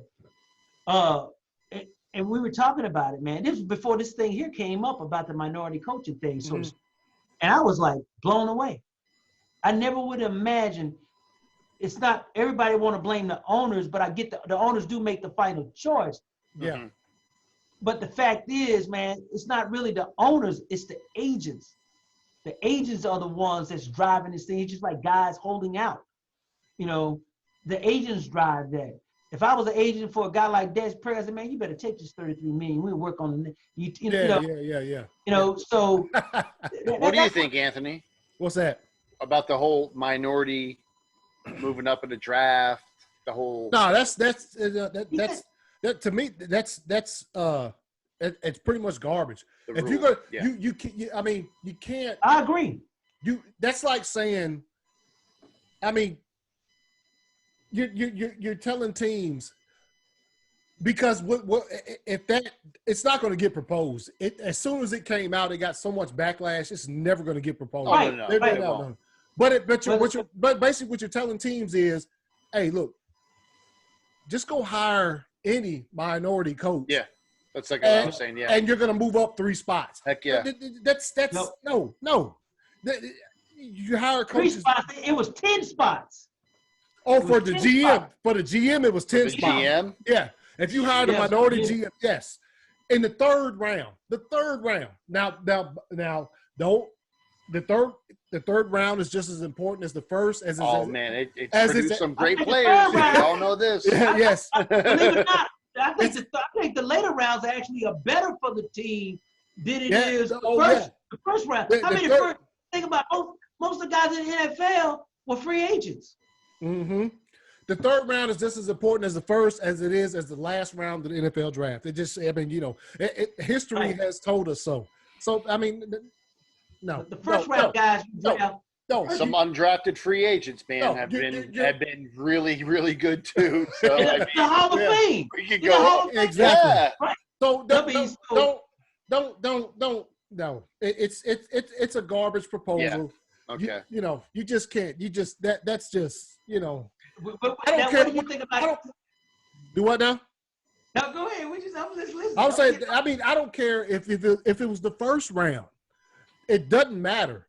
You don't offer that type. That's like saying, if you draft a minority quarterback, we're going to give your team $1 million. No.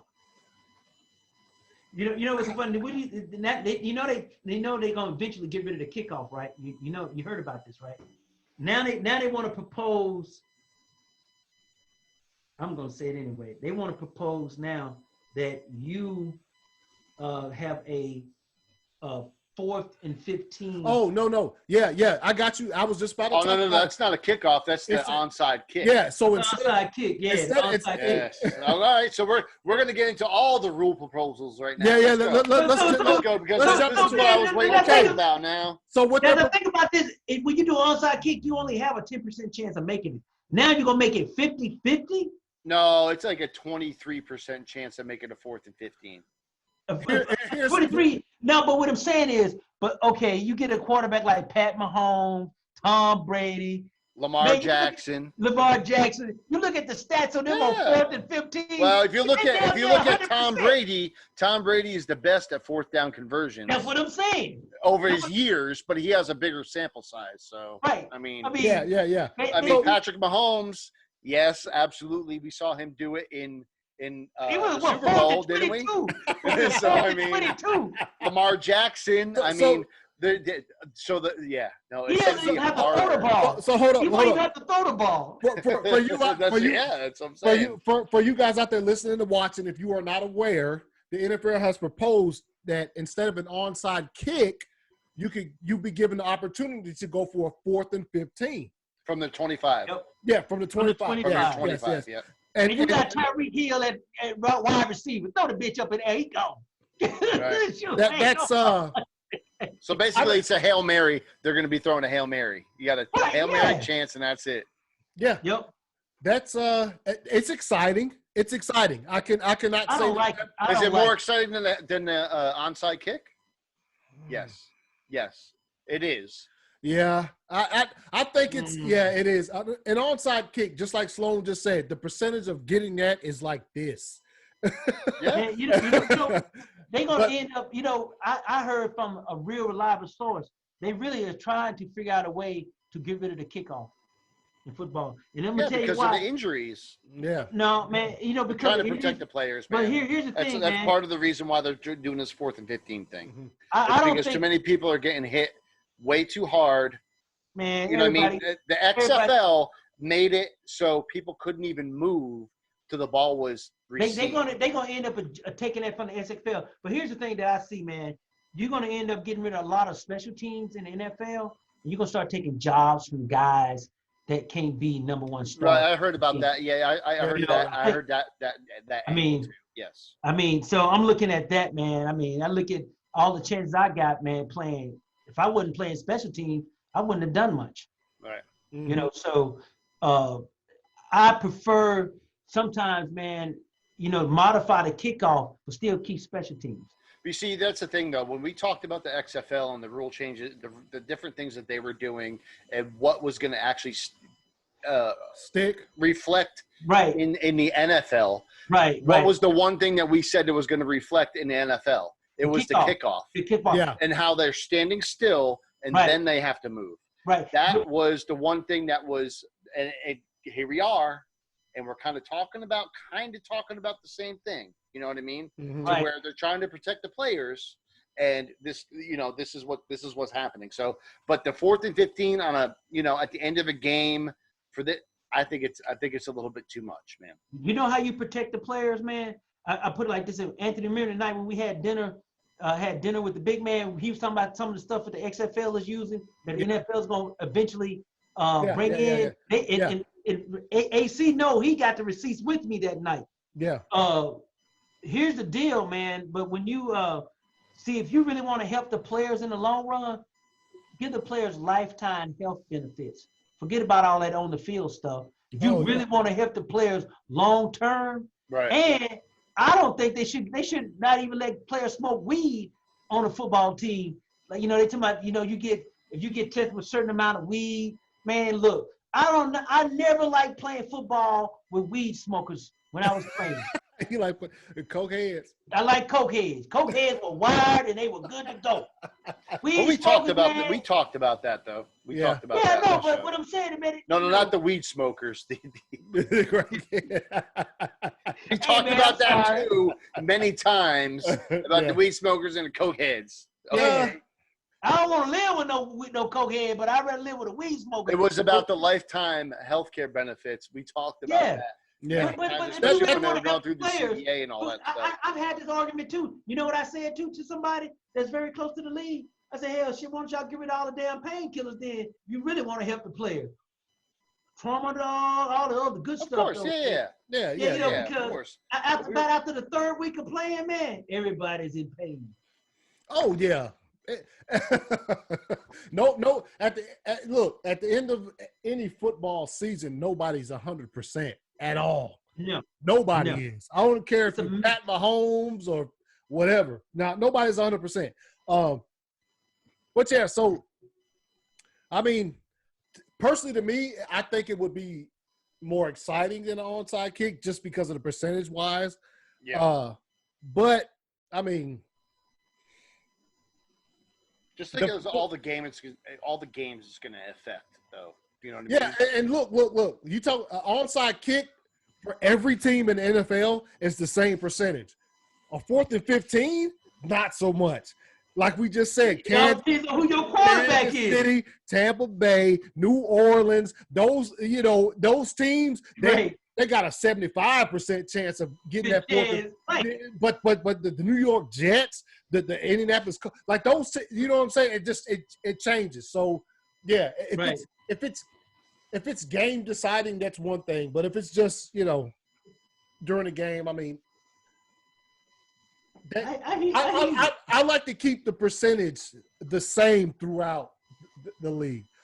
So now, what about there was what was the other one that they were talking about? Another rule change. Damn it, what was it? There was another rule change they were talking about. I'm gonna look it up. Hold on, I'm trying to find it now. But there was those are the ones. The booth umpire, the booth. Oh yeah, that's right. There's a guy. There's going to be a sky judge. Right, yeah, sky or judge. they want there to be a sky judge. Yeah, he's going to look at all the camera angles like people see on TV. Just like they did in the what? XFL. In the XFL. Mm-hmm. Like we said before, this is all going to come to a head. It worked in the XFL. It was quicker. It was more efficient. Yeah. And it worked. There wasn't no question, worked, man. And it was interesting because the viewer got to see the same what thing the judge was looking at. Yeah, right. You get to hear the referee on the field and the referee up in the booth talking about it. Now I don't know if the NFL would go that far. No, I don't think they will. It's going to be a little bit more cover, but yeah, this I don't know. I don't know how the NFL is going to pull it off, but I think it would be. Obviously, I think that one is going to be actually one that's going to be put forth. Yeah. Look, I don't know how. I think Vegas will work. I think the sky judge will work. Yeah. Yeah. Oh no, definitely will work. I don't know how Vegas is going to like it, but. Yeah, I mean. You know what I mean? Yeah. I don't know. But gambling is going to be this year, right? When the league start playing, gambling is going to be this year, right? Yeah. Everybody's going to gamble. I'm a gambler. Yeah, legalized gambling. They're going to actually have open gambling now. Oh, no. In some of the stadiums where gambling is legalized. Hey, do you know who owns one of those big gambling? Like in Oakland. Or in Las Vegas, where Oakland, the Raiders went. Excuse me. Guess who? I was all messed up. I messed that but all guess who, up. But you know what's so funny you say that, but guess who owns one of those big gambling places? Who's a big investor? Your owner. Your owner. Yep. He's a big owner in one of those big gambling things. Of course. I was reading about it. Yeah, go look it up. Yeah, him and some other guy, but Kraft is one of the main guys. That's why they pushed it, because him and Goodell are tight. Yeah. I mean, obviously, if it works, it's good. It's going to make viewership is going to go up a lot. Obviously, we're going to get nowhere near the transparency that the XFL gave. Oh, hell no. You ain't about to be watching what they watch. But the Sky Judge is a great idea. I think it is. It's going to improve, help out on calls, speed the game up, if you will, because some of this stuff can take quite some time. Yeah, exactly. So that's good. That's going to help, obviously. So I don't have a problem with the Sky Judge. How did you send me a text? I'm reading 7 rules that I have a news break, Jonathan, or that they're proposing. Go ahead. Go ahead. Excuse me, I have a news break. Holly just sent. She said, "You have lost your mind. PJ is on punishment." Look. You see, look at the text. Look at the text. Look at the text. Did you see the text? Yeah. Sorry, he's gonna watch this and he's gonna be. he go, yeah, man. Hey, man, we pulling for you, PJ. We pulling for you, baby dog. We pulling for you, big bro. Hey, you said I got a news Okay, break. okay. I'm sorry about the news. Anthony, break. send him the link Which one? to the Zoom. Send my brother the link to the Zoom. Let's see what he does. Send it to Send it to him. Now? Just send him the link on his phone, so he'll get it on his Man, phone. don't do He that. You can gonna Zoom get us from all his in phone. He'll be in the yard or Oh something. yeah. You She probably gonna be calling Ira. You better tell that Sloan to shut his damn mouth. Even if he pops in for like 5 minutes, I mean, just come on. Man, look, I tried to call him several times today. So I called Holly and told Holly, please let him out. We want PJ. We want PJ. Are you calling him now, Jonathan? What's that? You're not calling him PJ, are you? No. man, I can only send it to the Facebook Messenger. Oh, really? But anyway, John, I'm sorry to news break you, but you saying the rules that what you saying now? There were like how many? 7 rules that were wanted to be amended by teams. And that's basically what this all is. By Philadelphia Eagles, they want to amend Rule 12, Section 2, Article 7 to modify the blindside block rule to prevent unnecessary fouls. So they want basically the blindside block rule to be amended to show so they can get away with it. Yeah. That's basically what that is. So that one we can just go ahead and throw that out because that's not going to happen.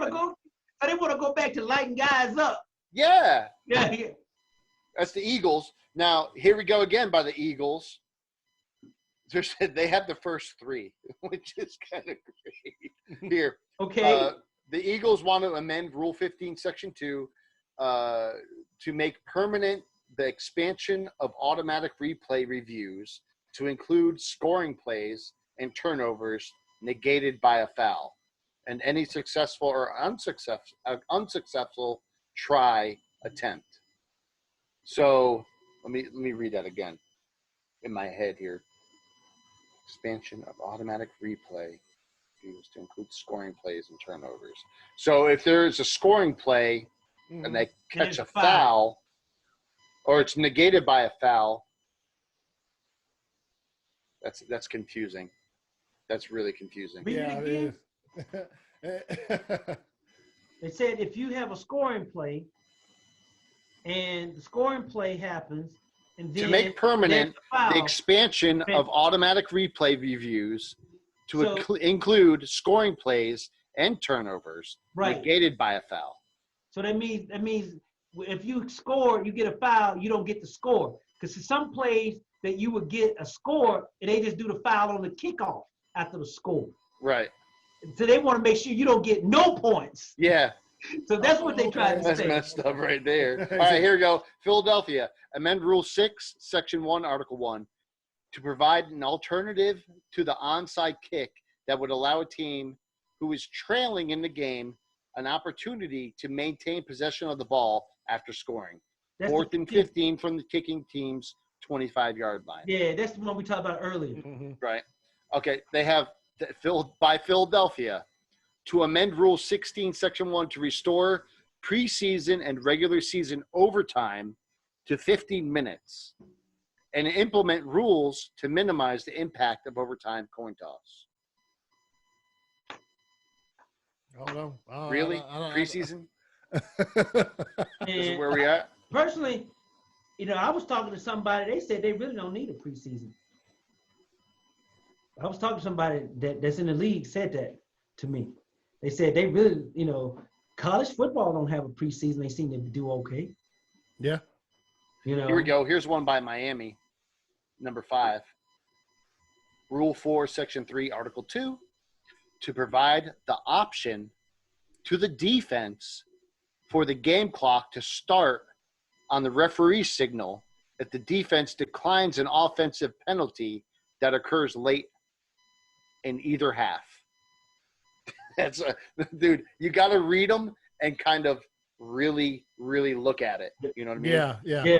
So in other words, they want the clock to start on the referee's signal if the defense declines an offensive penalty. Okay, I got you. So that means if you're on offense of that particular team, you will have to waste a timeout. Yes. Yes. That's in today's NFL, where everything It's all about offense. Yes. Yep. That gives the defense a little bit more of an advantage, a little bit more time to figure things out. Right? That's not too bad right there. No, that one I actually like. But I don't think it's going to happen though. Oh no, you know, it won't. because the league is geared towards scoring and offense. Yes, see offense. absolutely. People don't want to see 3 yards in a cloud of dust back in the old days. I can tell you that right now. People ain't rolling with that. So, Rule 6 that was put forth was by Baltimore Los Angeles Chargers. Was the booth umpire. So we talked about that one. Right. And then by Baltimore and Los Angeles also was to amend Rule 19, Section 2, to add a senior technology and advisor to the referee to assist the officiating crew. So basically, just a technical guy, the guy up in the booth, to be like, okay, here are all your camera angles. Here's all your stuff you need to look at. And just a guy, kind of like a liaison for the video and all the technical stuff, which, okay, I could see that. You know what I mean? Just in case something gets buggy or something goes wrong. Yeah. You know, the officiating crew, okay, this screen went out or this view went out, or can we rewind it? Or, you know what I mean? When something happens, messed up with the technology. So, correct. anyways, Yeah. So those are the main things that came out in this whole proposal. And we're just waiting on the owners and everybody to vote on it, right? Yeah. Pretty much. Anything that's dealing with shutting down the offense production, it ain't gonna pass. I just don't. It was a good idea. It's great. It's a great thing that I think that I haven't heard about until I just read it. You know what I mean? Yeah. And understood it. You know what I mean? So. But the best one that I like about all the rules is the sky referee. Oh my gosh, I think that once the XFL did it and we saw it in actual gameplay. And it works. It worked so nice. And it was the first time I saw it, I was like, what the hell is this? Mm-hmm. You can hear them talking. Like, this is amazing. Yeah, I loved it, man. It was great because they're literally having that conversation between the two of them. And it was very short and it was precise. And it was, that was it. And they use all the camera angles too. Yes. Yep. Mm-hmm. Yep. But you know what? I think that the SFL has helped the NFL in a lot of ways. Remember the big sky camera that went over the top? That was an XFL. Yeah. That's the main takeaway from the first iteration of the XFL was the damn the camera with the cables. Yes. The sky cam and stuff. All right, so we as far as the rule changes, we've talked about them a little bit, and as far as the minority coaching thing, I think we've all given our opinions. So, Jonathan, man, I think it's time for those 4 downs right now. Oh man, you want some of this? Yeah, man. All right. We kind of messed him up earlier, though, did we? No, I had listen. Over this time of doing the podcast, I've known to have more than 4 questions. Yeah. No, but we're going to end up talking about something that I have on here. Yeah. You know what I mean? So I forgive you if some of these questions seem a little drab compared to the stuff we've already talked about. Oh no, you good? It's what but you said we hit what some happened. already. But I guarantee you, between this and the 2-minute drill, we'll have stuff to talk about. We'll be talking about some stuff. Okay. So, okay. All right, let's go. This one's kind of easy one too. What's the biggest surprise this offseason? Now we talked about this a little bit. We talked about like the biggest free agent signing, free agent stuff. We right around then, but from right now till from the Super Bowl till now, to you, what is the biggest surprise this offseason? Dude, we drafted a goddamn quarterback in the first round of the draft. Okay, yeah. Oh man. That's it. That was a surprise to a lot of people. Yes, it was a surprise to a lot of people, and especially your quarterback. I think. Yeah. I don't think he was. Man, when you get Brett Favre coming out speaking about the guy that did him like that, you know it was a big surprise. Oh, hell yeah. If Favre came out and said, oh, Aaron Rodgers, man, they did him wrong. We're like, man, that's what you did to him. So Aaron Rodgers cried or something that he did to Brett Favre. It wasn't his fault that they drafted him. I mean, when you think about it, because Aaron Rodgers supposed to have went to San Francisco, but they chose Alex Smith. I heard that. I think did you see that? Somebody said that last. No, that's where he won because he's from California. So California, that was Aaron Rodgers' favorite team, man. Yeah. Yep. What about you, Sloan? Well, my surprise, man, believe it or not, man, was to sign up Todd Gurley without getting a physical. Oh, yeah. Yeah, that's a big surprise. Yeah. Believe it or not, That man, slip up? somebody literally said, we don't know what he can do. We just going to have to watch him in practice. And I'm thinking, you gave this guy $4 million just to watch him in practice. Damn. And somebody did tell me this, though. He's a homegrown boy. Yeah. And me personally, and I've seen him, a couple of times since he's been signed. I think the boy is recovered. Him not being in mini camp right now, not doing any hard training, got his body to rest up. I think he's gonna light him up. Yeah, I think Todd Gurley is about to explode this season. I do think see if his arthritis can hang up there on his knees. Yeah.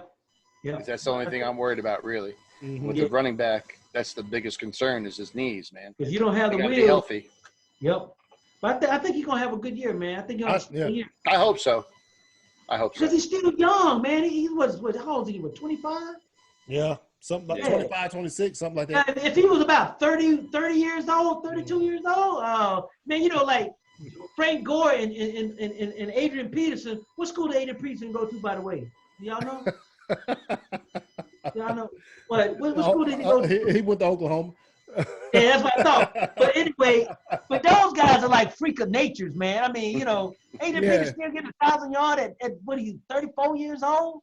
Still running hard? Still got it, man. I mean, we'll Frank see. Gore still around? All we can do is see. All we can do is see. Yeah, those has a lot to do with what's in front of them too. So making holes for him. What's yours, Jonathan? Your most surprising. Oh man.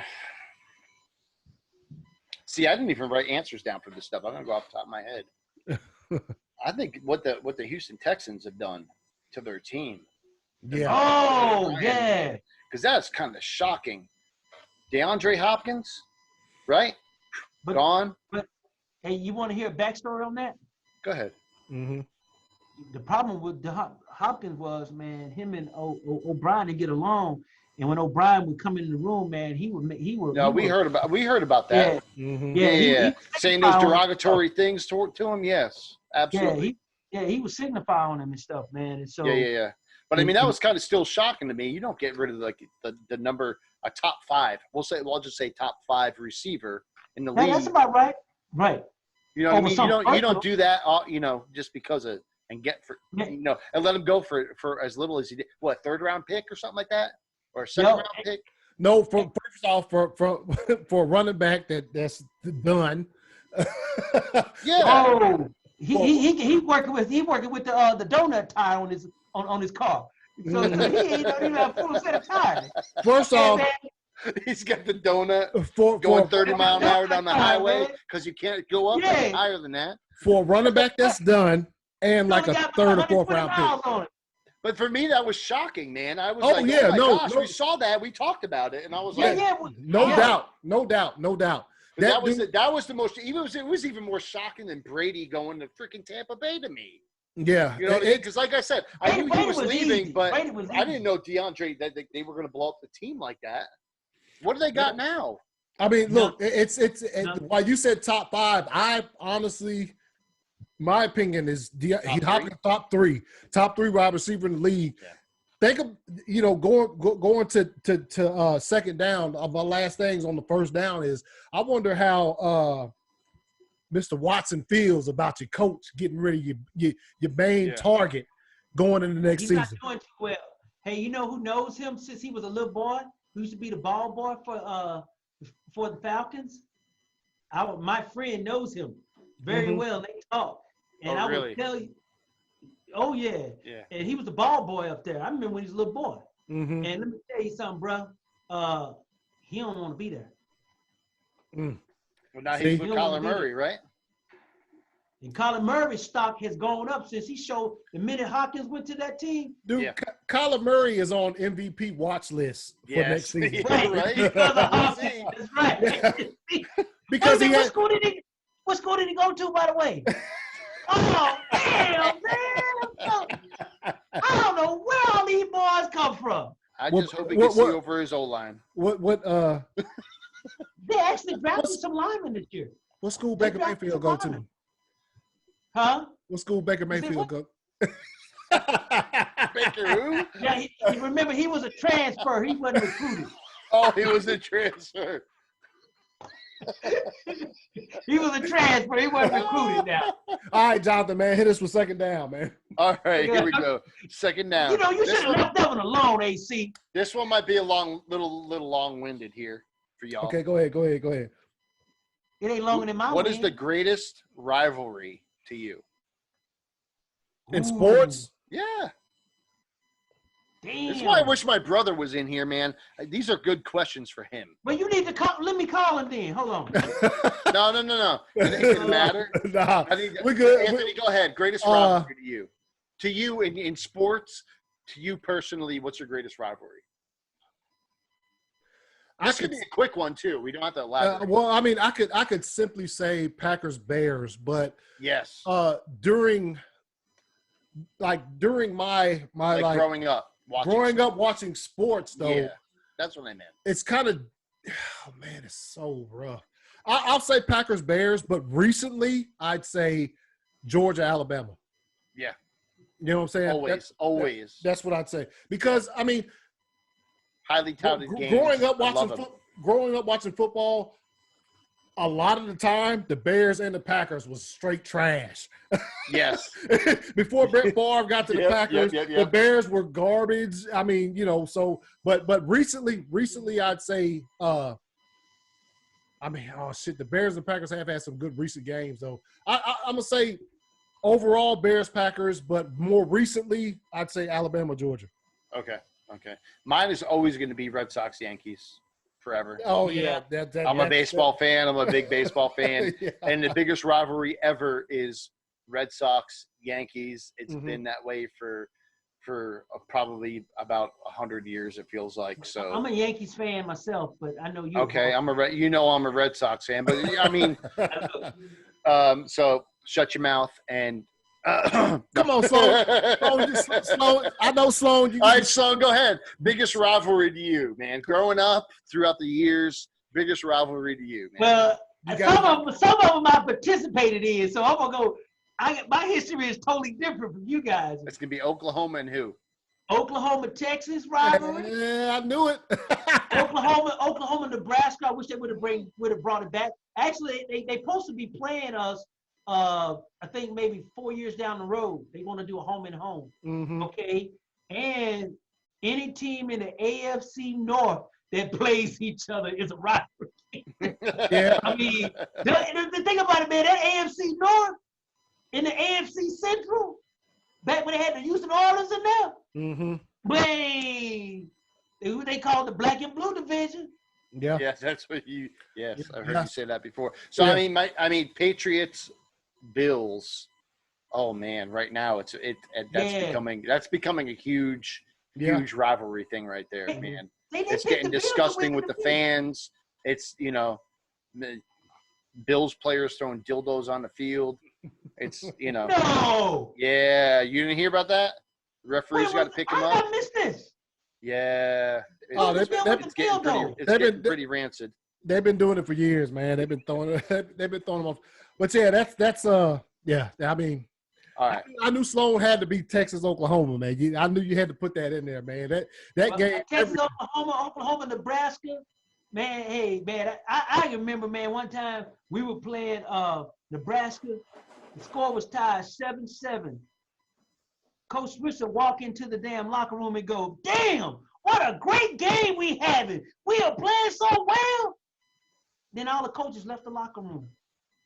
They didn't go over no kind of plays. We just sitting there like, what the fuck is going on? Mm-hmm.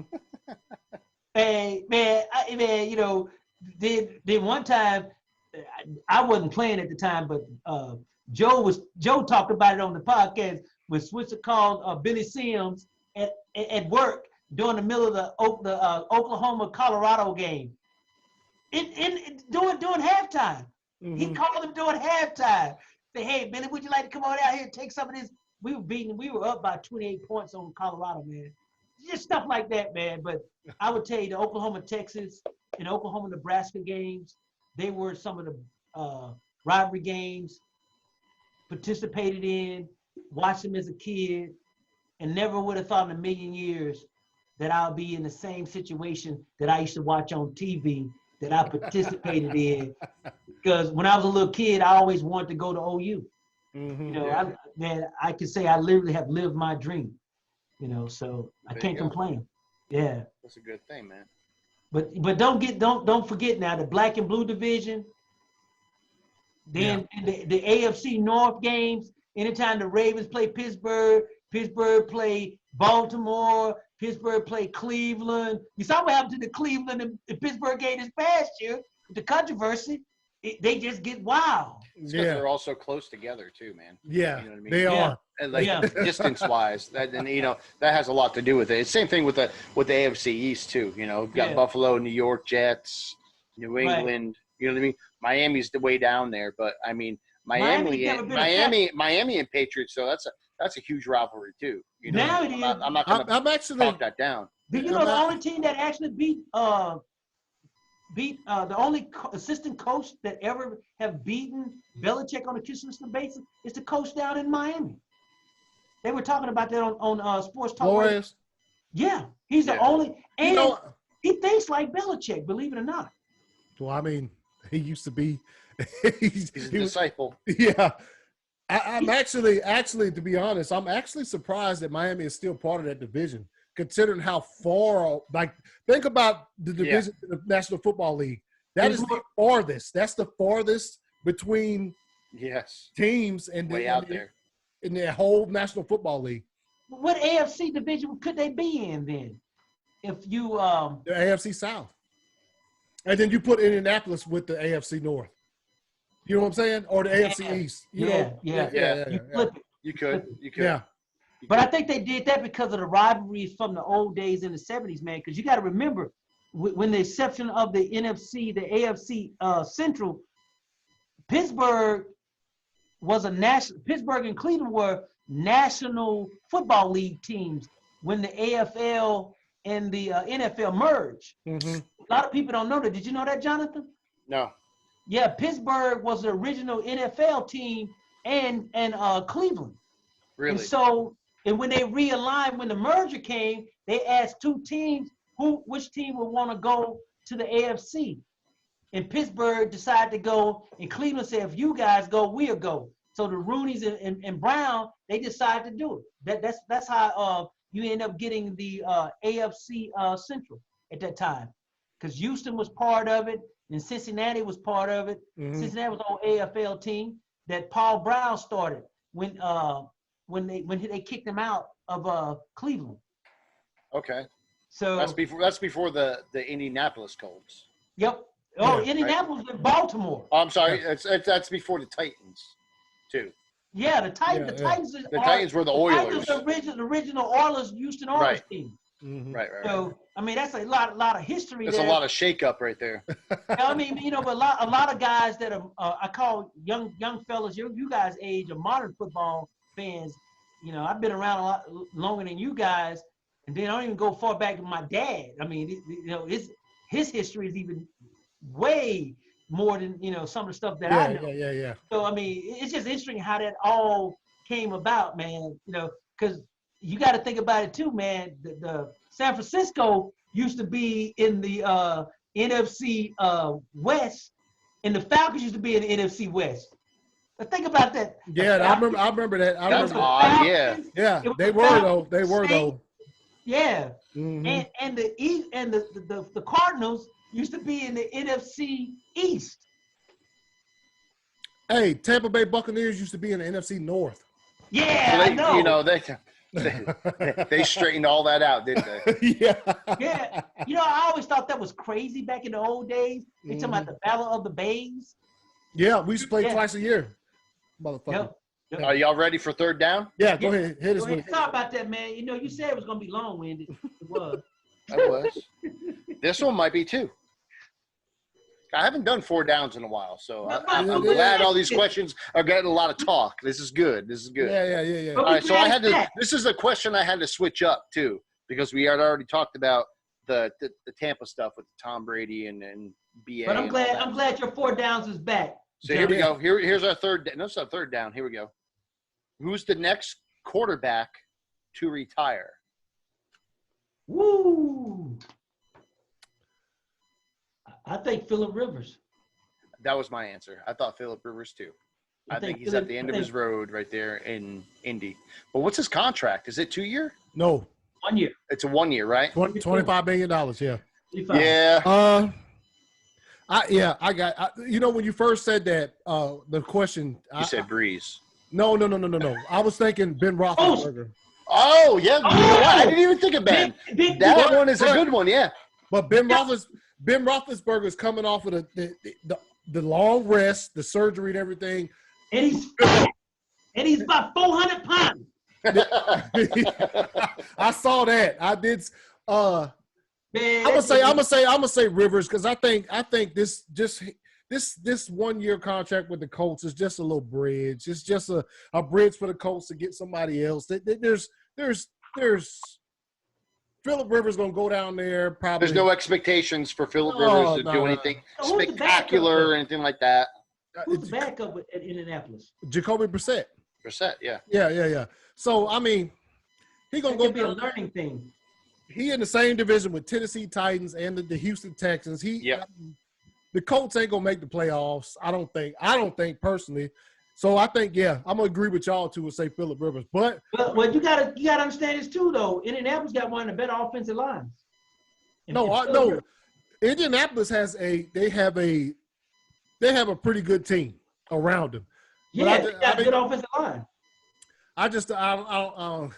You know what? Even if the Colts do make the playoffs, I don't see Phillip Rivers playing one more year. Right. No. So and then right behind him, I'm gonna go Ben Roethlisberger. Yeah, Big Ben like a land well. Especially if Ben Roethlisberger get out there this season and get beat up, because he does play in what division? The NFC North, baby. No, the AFC, the black and the blue. In the AFC North. I'm sorry. AFC. Yeah. So I mean, I don't know, man. I think Alex Smith might retire. Oh well, yeah. That's yeah. Only because of injury. I think Phillip Rivers. Then my next guy was Alex Smith, just because I don't think any team's gonna take a flyer on him.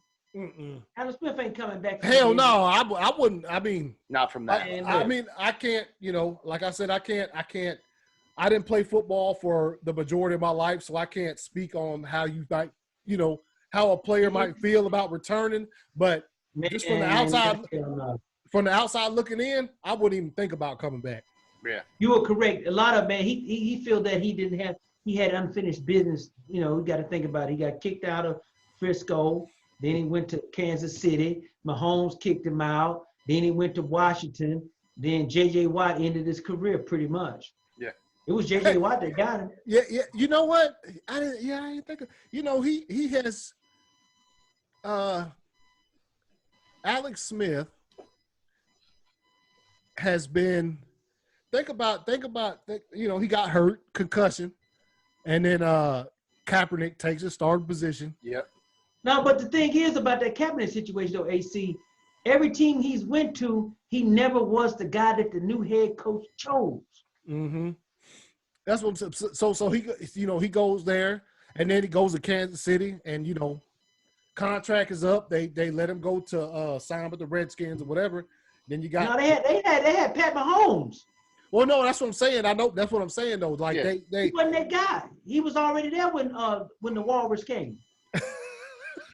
What I'm saying is Alex. You look back at Alex Smith and you can say, "Damn," he Alex Smith was decent to me. I mean, he was a decent quarterback. He never had a losing record in any place. He's like an Andy Dalton. He's like an Andy Dalton. As a matter of fact, yep. You know what I mean? They if you can put the pieces around him, he'll be able to do the job. He's a more athletic version of Andy Dalton. He's a better athlete. He's more athletic. Oh yeah, yeah. I would say he's more mobile, definitely. Yeah. Oh man, hey, Alex. I mean, is Alex? If Don't Alex be Smith, shaking your head and get out camera. Say what you gotta say, bro. If he retires, no, I'm writing it down before I lose the thought. Oh, okay, go ahead, go ahead, Anthony. If damn it, PJ ain't on here with the stats, man. If Alex Smith, if Alex PJ, Smith, you need to get back on here. Hey, if Alex Smith retires, does he retire? Does he have a winning record as a quarterback? It's close. Yeah, it's got to be close. It's got to be close. I think he's played like a lot of games, like 133 games or something crazy. Yeah. So yeah, man, that's you know, I just brought that up because he just got replaced by two. You know, it seemed like it happened to him 2 times in a row. Oh, yeah, and they're talking about maybe Cam Newton going up there to Washington. Where? What? I don't think Ron Rivera wants that. We'll talk about that later. No, it's Ron Rivera. Ron Rivera doesn't want him. Okay. He chose the backup to come to the side. We'll see. All So that's who's the next QB to retire?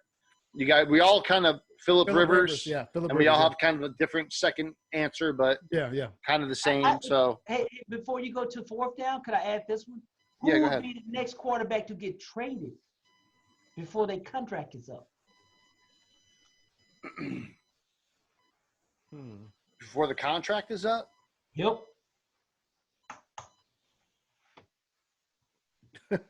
Baker. This dude. Come on. Baker Mayfield. Nope. I don't think, No, wait. Hold on. Wait. Do you mean That was a joke. I was just trying to. Starting quarterback gonna get traded. A starting before his quarterback? contract's up. Yep, before his contract is up. Starting quarterback. And I was listening to Jimmy Garoppolo. Nope. Oh, or no, Russell Wilson. Nope. Oh, come on. Okay, I'm trying to pick your brain here. Sam Darnold. Nope. I was shocked when I heard this one. Deshaun Watson? Nope. They said this is probably going to happen too. Drew Brees. Nope. Aaron Rodgers. Aaron Aaron Rodgers going to get traded. Watch. Yeah. They said it, man. He want out of there. He feel like we talked about the cap hit is too hard, dog. Yeah, somebody gonna take him within his second year of that 3-year deal he got.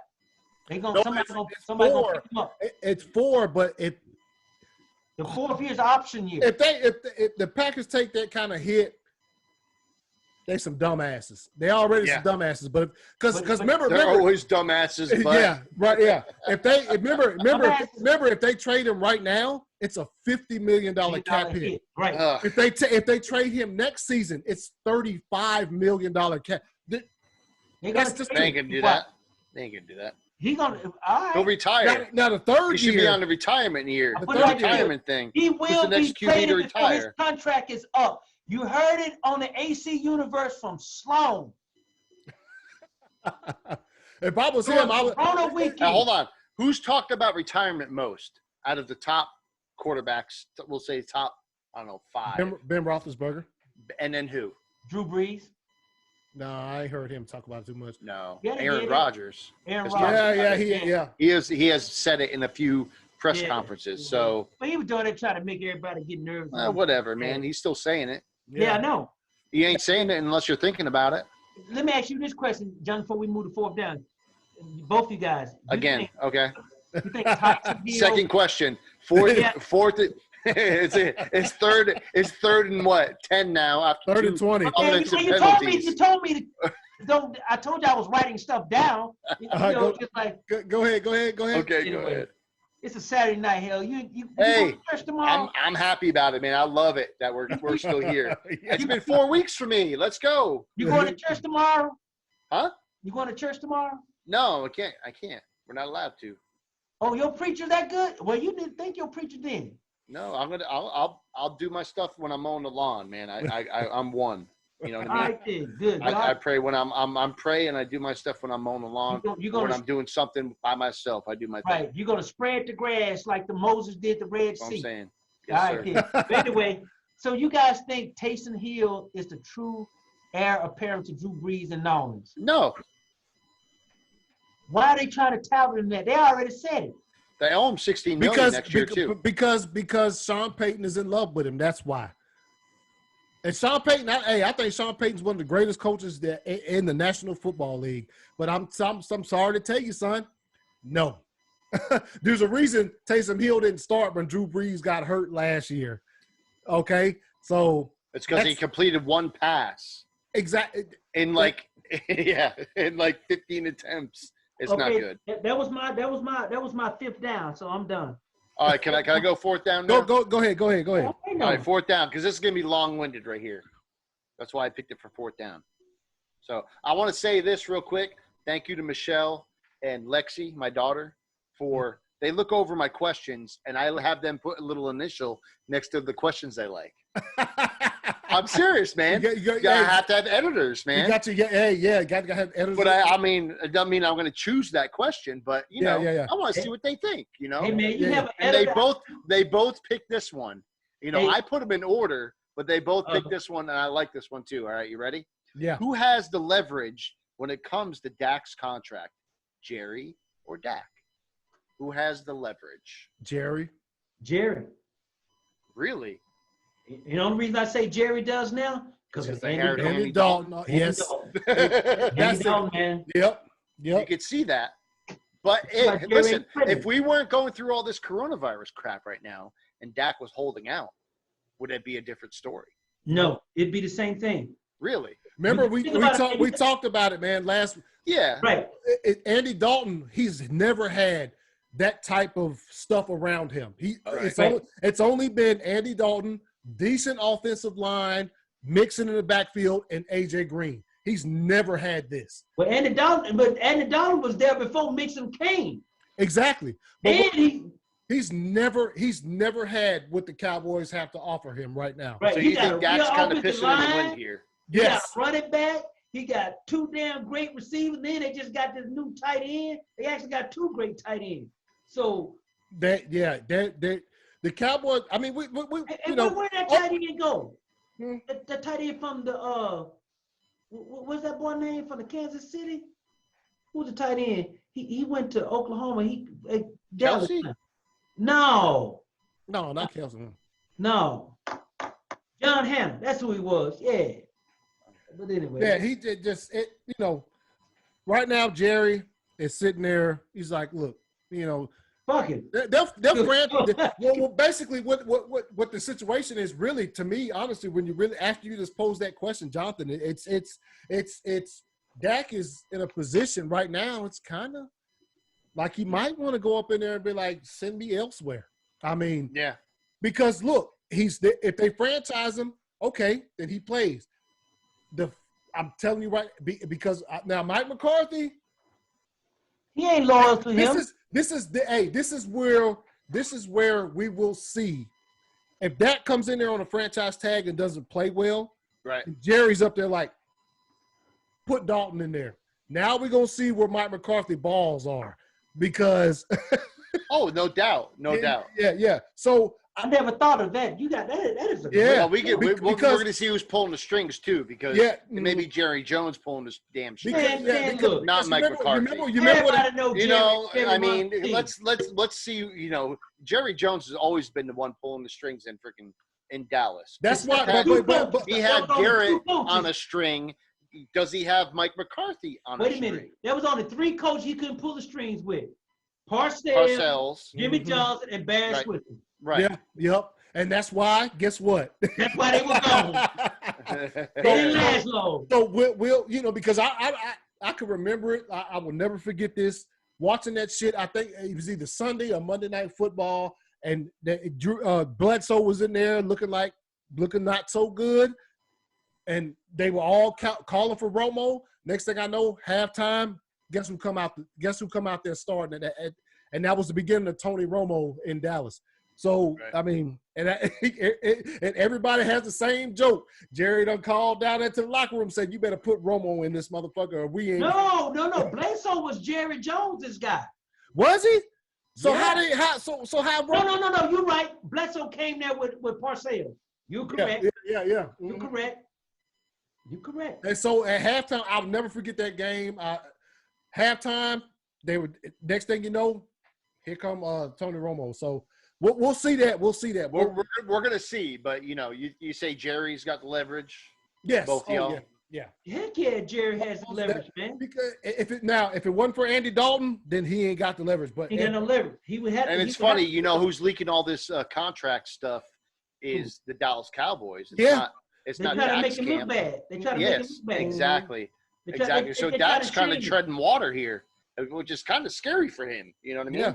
Because I think he's a decent quarterback. Would you say he's top what 10 in the NFL? I say top 10. Well, no, hell no. Because you know why? Can you narrow it down a little bit more? I say hell no. Would you say 7, top 7? No. I mean, Is that a stretch? Look, I disagree. the Dallas Cowboys had the they had their passing offense they led the NFL last year. I got a question for that. What was their record? What was their record? They were trash. So But what you can throw for 4? So you good from 20 to 20. They don't win no damn games in the league. And Dak Prescott didn't even make the top 100 football players this past year. Oh no, he So tell me. Oh my gosh, you want to talk about the the top 100 in 2020? I got Kyler Grady Murray Jarrett was top number 100. 22. Who? Grady Jarrett. Yep. Yeah, but listen to He was this. number 22. Hey, Grady Jarrett is a player. Now I know that for a fact. Now let me tell you something. I got a Watch football that big sign ball by him. film. He studied film. He loved football. He truly loves football. Yeah. No, He's a great. foot- he's But a was he football number player. 22 on the list of the top 100 players? That's pretty damn good. Yeah. That's a little bit. 7.5 sacks last year. Hey man, check it out. Kyler Murray made the top 100. Think about it. Who did? Kyler Murray made the Dak? top 100 over Dak Prescott. So man, I don't even want to tell. I want to hear that crap. Even though Dak Prescott from down there where I'm from. We're getting off topic here. Let's. So Yeah, I think Jerry has the leverage. Yeah, he does. Absolutely. He definitely does. Yeah, definitely does. And I think it's partly because of the times we're in now too, though. I think it has a little bit to do with it. Yeah. With the coronavirus thing and not being able to hold out, and the contracts are a little bit weird. They're real weird right now. So, anyways. And you got Andy Dalton, man. Andy Dalton is. And you got Andy Dalton. Yeah, he did his thing. I'm telling you, man. That's He's like, okay, you want to hold out and not play? We got a guy that can show you up. We got a guy that used to be a starter, and he has a winning record coming in. Yes, sir. Yep. Yes, sir. So, And all I right. agree with AC. So that's my 4th down, man. What do you think? All right. I love It it. was great, man. We missed the 4th down when you. Oh, When you we didn't missed come it. in, shit, man, we just sat around and bull jive. and you guys already talked about my one of my 4th down. So that was but good. we got to have our asshole of the week now. I love my asshole of the week now. Oh, now I don't know. They talked about mine. That's them two fools over there. Oh, well, my asshole of the week is James Harris. James Harrison. Yeah. Yep. What about you, Jonathan? Mine was Joe Buck. What did he do, man? He was talking about the crowd noise, them pumping in crowd noise, and him being able to talk about the game with artificial crowd noise, and that it needed to happen if there's no crowd in the stadium. And and then he went back on his statement, literally like a couple hours later, and said that he never said it. It was kind of stupid. So Hey, man. I was a reach, but it was my asshole of the week. Joe, hey, look. I didn't hear about that one. Yeah. Hey, no disrespect, Joe Buck, man. You've been doing your job for long. Joe Buck is always an asshole of the week. Yeah, he is. I don't know, but I mean, and then it was wait, hold on, wait. Let me read my notes here because this is from Joe. Hey. My notes are from like 3 weeks ago. So hold on. Wait. keep talking about Joe Buck. Go ahead. Nah, Joe. Hey, Joe Buck is really good at his job, but also him and Troy Aikman in the booth, well, y'all killing me, man. Hey, you ever hear whenever the World Series is going on and Troy Aikman in the booth by himself, he ain't got Joe Buck with him? He talks about how much he missed Joe Buck. The whole broadcast. Oh, really? Oh, you gosh. never see you know, like whenever you see it, one of the Fox games when Joe Buck's doing the World Series, yeah. I gotta pay attention to that, man. Yeah, and no, man. You think that they had a relationship. My goodness. Hey, oh no. I'm gonna keep it clean tonight. Yeah, you do. I ain't going in. I'm gonna leave that alone. You do your thing. No. Do your damn. No. All right. So, what are we going to next? Hey, hit us with the 2-minute drill, man. You ready? Yep. All right. So this is fill in the blank. Okay. Fill in the blank. Okay. So the NFL.com came out with the best deep passer ratings. Okay. And they named Dak Prescott as the best deep passer rating, the best deep passer. So is best deep passer Dak is what? I don't think he's the best deep passer at all. No. No, hell no. That's wrong. That is wrong. I think the best deep passer to me is in the league now. In the league now? Playing, yes. Aaron Rodgers, Kyler Murray, Russell Wilson. Yeah, all above Dak. Well above Dak. I'd even give you one more. And I put Tom Brady in there. Really? I don't know about Tom. No, I'll give you one more. He's falling off, man. I'll give you one more with the deep ball. Who? Jameis Winston. Yep. Yeah. Yeah. Jameis Winston can throw that deep ball now. Yeah, he can. Yeah, he can. Yeah, he can. All right, here we go. 2-minute drill, so we got to go quick, all right? Go. Yeah, Cam not having a job is what? A good thing. It's funny. It's funny? Wow. Holy cow. Look, man. I would say disappointing. I would say Cam needs to accept the fact that he will not start this coming season unless there's a major injury. So it's funny to me. Yeah. Okay. Yeah, because see, week three, we'll see what happens. Yeah. If you looked at last year, week 1 and 2, there were a whole half the league had different quarterbacks than they thought they were going to have. Yep. It's week 3 of this year. We're going to see. He'll be hired. He'll have a job. So I think it's disappointing, though, because I would think of him as a top 10 quarterback in the league right now. Not me. I never liked it. That day he didn't go for that ball in the Super Bowl, I said, man, screw that punk ass. Okay. Even Brady pretend like he dive on the ground.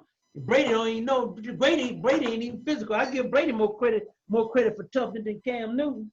Okay, the AFC being up for grabs is exciting. I would say the same. I was going to say the same exact thing. It's exciting. Intriguing, yes. I can't wait to see what's going to happen. Are you saying the AFC East or just the AFC in general? I would say we'll say the AFC East. Yeah, it's exciting. I would say it's intriguing to me. I say New England again. Yeah, I would. Of course, I'm going to say New England. Yeah. I would say Buffalo's going to have something to say about it. Nah. I think it's he can play, but he can't. But he's who? Miami or the Jets? Who else you got? Neither of those. I think Miami gonna surprise some people. Okay. Oh yeah. I think when it comes to it, I ain't never gonna bet against Belichick. Period. But I do see the end of the season coming down to like a game against Buffalo for the division. That'd be fucking exciting. You know what I'm saying? Yeah. All right, here we go. Aaron, go ahead, Sloan. I think Tua gonna be playing by game 4 in Miami. All right, here we go. Aaron Rodgers is pissed off. I was gonna say dickhead, but no, disgruntled. Hey, look. I was gonna say disgruntled. I give you that. I think he's mad, and I think either the season go to shit like I was predicting with the schedule, or he can come out there with like a fire up under his ass like you've never seen and be like, "Oh, so y'all gonna drive a quarterback? Okay." I hope so. Yeah, I hope so. That's what I that's hope. That's gonna be a fun watch. That's gonna be a fun watch. Oh, so you gonna draft a quarterback? Okay, okay. Well, I could, that's what I want because obviously I'm a Packers fan, but Right. Well, I think Drew Brees is going to get hurt against Tampa Bay, and Jameis going to come in there and light him up. You think so? You waiting on Michelle trying to call you to come out the room or something? No, she came in here with a mask on. So. Why? What's wrong? No, one of them kelp thing masks women do. Whatever. All right, here. Let's keep going. Hey, man, she's trying to look good for you so you don't have to trade her in. I know. I love it. It's great. Yeah, you want a woman to try to keep you. How old is Michelle now? She's 3 years younger than me. How old are you? 40. Oh, shit. She passed the wall. That's what she tried to preserve. It's good. I'm happy with it. Hey, we're not talking about my wife right now. We're talking about football. Let's go. Go. Gronk's return to the NFL. Gronk's return to the NFL will be what? Abysmal. You think so? Hell yeah. I was going to say drab. I'm going to say good.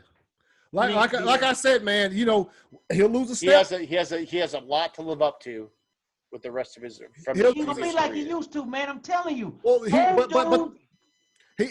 won't. He won't. But ain't no but. All of those dudes around him take all that attention away from him. Man, look, he's gonna be just like fucking Jason Witten was when he went to Dallas, came back. When he went to Dallas, man. Dallas ain't had them kind of weapons.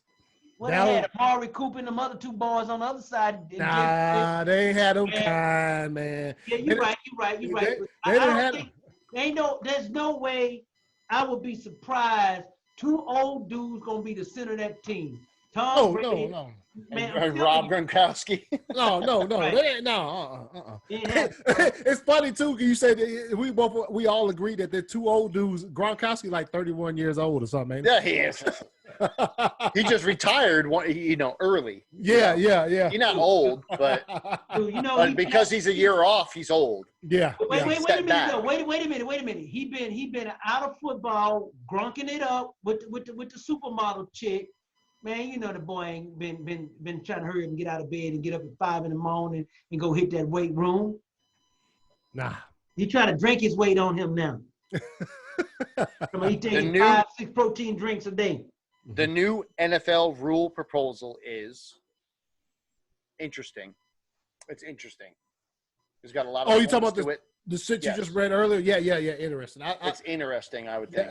Yeah. I would like to see some of it, and then some of it's kind of stupid. So they try to get more entertainment. There's only so much entertainment you can do with a sport as physical as football.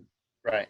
And you can't regulate violence, man. They trying to regulate violence. All right, last one. Clowney still being a free agent shows you that he was a bust.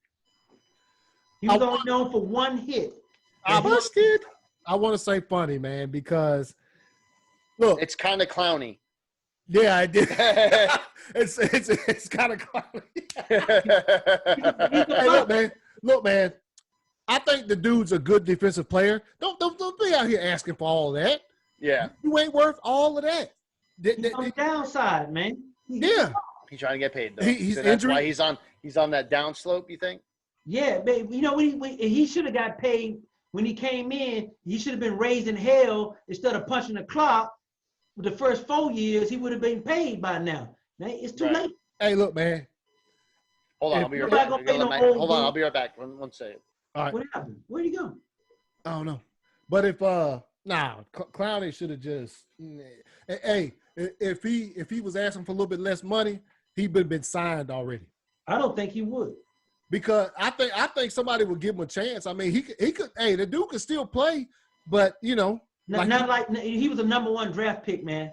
Yeah, but you're right when you say that one play against Michigan. Yeah. Did you see that fool his last season in South Carolina? Yeah. Trash. I mean, the first game of the season, I can remember this. The first game of the season, he couldn't even make it through the whole game. No. Gassed. Yeah. couldn't he make it through the whole game? Right. And see that right there, that tells you something about his work ethic. Mm-hmm. And see, he got drafted #1. Man, one thing about NFL scouts, man, they fall in love with guys in short pants instead of watching film on them. Then they get to camp, then they realize, damn, we screwed up. Man, let me tell you something. If Clowney was that great, they brought back an old, broken up J.J. Watt and got rid of Clowney. That right there tells you everything you need to know. And if Clowney would have went ahead and took less money when he was with the Houston, I mean, he had a good thing going. He had J.J. Watt on the other end, take a little bit of attention off him, but now he trying to, I'm worth this amount of money. Like, man, you ain't been playing worth nothing. I mean, you got a J.J. Watt on the other side, and you supposed to be dominant. You supposed to been racking up some big numbers. Just like that kid from Minnesota that the Falcons got, man. He was playing with all them big boys up there Minnesota. Now he got paid with the Falcons. Now the question is, what can he do? Yeah. See, sometimes guys get the benefit of other guys playing better than them. And the focus, you look at all the guys that played with Aaron Donald, man. You look at the cats that played with Khalil Mack up in Chi-Town. Them boys look like superstars. Now you get rid of Khalil Mack or Aaron Donald, what you got? They average. They still good because they in the NFL, but by other standards. Yeah. You still talking about the Clowney thing? Yeah. All right, sorry. Yeah. So Clowney, his days are over talking about getting big money. If he would have played like he was supposed to have been playing the first 3 to 4 years, he'd be on a $80 million guaranteed list or $75 million guaranteed list like Aaron Donald. But it's all because of what he's looking for money, right? Yeah. Because teams will pick him up on the cheap, no doubt. Oh yeah, any team will pick him up on the cheap. But if he out here wanting, I mean, look, that's. You want Aaron Donald kind of money, man.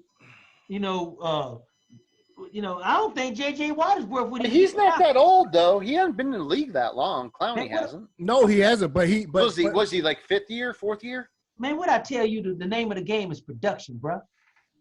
Yeah, no. Clowney's been in the league, I think, 6 or 7 years, but he just hasn't performed. Injury. He's a #1 draft pick, and he ain't done just like Vic Beasley with the Falcons. I used to tell people all the time, Arthur Blank should get him arrested for stealing all that money that boy got from the damn Falcons. They should have arrested him. They should have had the sheriff department, the FBI, CIA come down and put the handcuff on him for stealing money from Arthur Blank. All right, hey, I don't know how long we done ran because this damn Zoom thing doesn't put a timer up. Doesn't? We're about we're almost 3 hours right now. Okay. So I think we're just about 3 hours. I think we are. Yeah. So I wanted to pose a question, you guys, to wrap the show down, and it's a thought-provoking question. Okay. I heard this on ESPN Radio last week, and I thought, you know what, this would be a great question for the show because it makes you really think about some stuff. All right. Who is the most dominant athlete ever? The most now you can't use rings. You can't, because Steve Kerr and Robert Horry both got 5 rings. You think they dominant? They the most dominant? No. Exactly. So championships can't be the only gauge. I mean, it really and automatically, which broke my heart when I started really thinking about it. Football takes a knock right off the rip because they only play 50% of the time. They're only on the feet. They don't play. You know what I'm saying? They don't play both sides. Exactly. Basketball is one of the sports where they play. You got to play offense and defense at the same time. Yes, and it is other ones. There's mixed martial arts, boxing, like all these sports where you're playing. It's real. I mean, who is it? Is it? I mean, you got to really think. Is it Kareem? Is it Michael Jordan? Is it money? Is it Mayweather? Is it Secretariat? The horse? that dominant. You know what I'm saying? Like it's really thought provoking because you have to like think to yourself like, is it you have dominant? Meaning like other players or other teams literally fear you on both ends. Exactly. Right. And also you also have to think about like whatever athlete you're going to choose as the most dominant, like what as far as their peers were, like right. how dominant were they over their peers in whatever era they played. It's how many can we choose? Man, it's hard, dude. I've been thinking about this question. That's a question. I mean, you want me to come up with an answer on the spot? I mean, no, you can think you can come up with an answer off the spot just because we're about to end the show. But then again, you can think about it and then I'm gonna have to come back to it. But off the top of my head, it's hard, dude. Dominant, damn. Like. Okay, each one of you guys give me. Is it Muhammad Ali? Give me 3 people. Give me 3 people. Let's make it easy. 3 people. AC, you first. 3? Mm-hmm. I'm gonna go. First off, I'm gonna go. I'll say Muhammad Ali. Okay. Shit, I'm gonna throw Secretariat in there, man. The horse. Okay. And probably Michael Jordan. You know what made Secretary so great? He had a large heart and bigger lungs than the average horse. Mm-hmm. Oh, really? Yep. Yeah, he did. Yep. Yep. And Secretariat he had an advantage.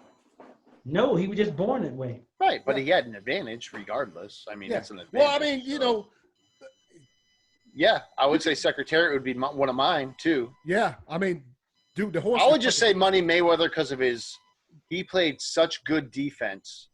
He never got beat up. Just because, he never got hit. He never got beat. Yeah. He wouldn't get hit. That was his main thing. His defense was amazing, and then he picked his spot. He would tire people out, right? Get them worked, and then beat the crap out of them. And then he whoop up on them, man. That's a mental game plan on his part. To me, that's his record shows that dominance. It was he never lost the fight. Right. So want to know. But my third one, man, it's tough to pick a third one. Damn. It's man, I'm telling you, man. Like when you come up with 3, Sloan. Yeah, tough, man. Come on, man. Come on. You smart guy. You know your stuff. Think about dominant. Think about keeping your peers. How about coaches? Are coaches a game? Can I? No. I said athlete. Can I put Belichick in there? Athlete. Oh man, if you talk about coaches, yeah. Coaches, man. We already named the coaches. We named the Mount Rushmore coaches. You missed that one, Jonathan. We already. I mean, if you did say Tom Brady, you couldn't. I mean, there wouldn't be much of an argument because of his win-loss record in the playoffs, Super Bowls. How many games? What he's done. Maybe not so much his yards, his touchdowns, his records, but more or less his wins and losses in the situation. So, and me being a homer, I would have to throw Tom Brady in. I don't have a problem with you being a homer. I think if you didn't pick your homer, I would think something wrong with you. Yeah. I would say Tom Brady definitely. The only thing that got me with Tom when I first, obviously because he only played 50% of the time, but with Tom, he came to my mind really quick when I thought about this question. He dominated. But the only thing was, during he's still playing obviously, but during his time of dominance, he still let Peyton get 2 rings. He still let Drew Brees get a ring, and that's the only reason why. Other than that, but Tom it's such a team sport too that it's hard to. But off the top of my head, that's all I could pick. You know what I mean? Yeah, I could pick LeBron. I could pick LeBron all day long. Mm-hmm. You know what I mean? Because I could pick Shaq. Yeah. I could pick Kobe. Shaq is Well, but that's what I'm saying. That's why the only reason I took Jordan is just he didn't let nobody in his class get no rings while he was playing. Yeah. Right. Yeah. My 3 is, believe it or not, Roger Federer. Hey, that's another one. Roger Federer is fine. Roger Federer, Wilt Chamberlain, Tom Brady. I like it. I like your third one. Yeah. I mean, the people say what you want to say, man. you know, and I can say Jim Kelly, because it's hard to go to the Super Bowl 5 years in a row. And people don't realize the only reason they lost those Super Bowls after the first two, they were physically tired by the time they got to that game. Because that team never really changed. Right. No, it didn't. For the See, entire people 4 don't years. get it, man. You look at the old Boston Celtics when they were winning all those championships with Larry Bird. Yeah. Every year they played, they wore down. Oh yeah. And the best thing that happened to the Bulls in a three-peat run when Jordan took that year, that 18 months off, that team changed and he came back. They were a fresh team the last three championships. Because now you look at LeBron team, the Lakers now. This is the worst, this is the best time. The championship LeBron did win, people don't realize he had shortened seasons when he won his first championship with the Heat. Yeah. It was a shortened season. People don't even think about that. But I still say Wilt Chamberlain, Roger Federer, and Tom Brady, man. That's my three. Yeah, I can Federer, yeah, Federer. Federer, man. You know, and you got, I mean, it's really a hard thing to think about. When I could put Tiger Woods in there, man. Yeah. When See, that's Tiger Woods in there too.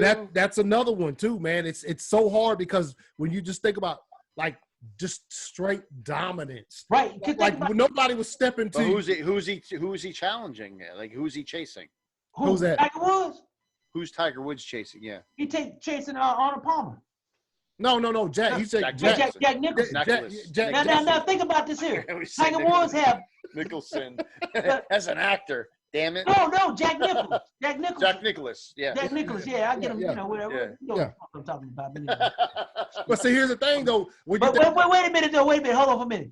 Now think about this. Tiger Woods has 14 majors in a shorter period of time.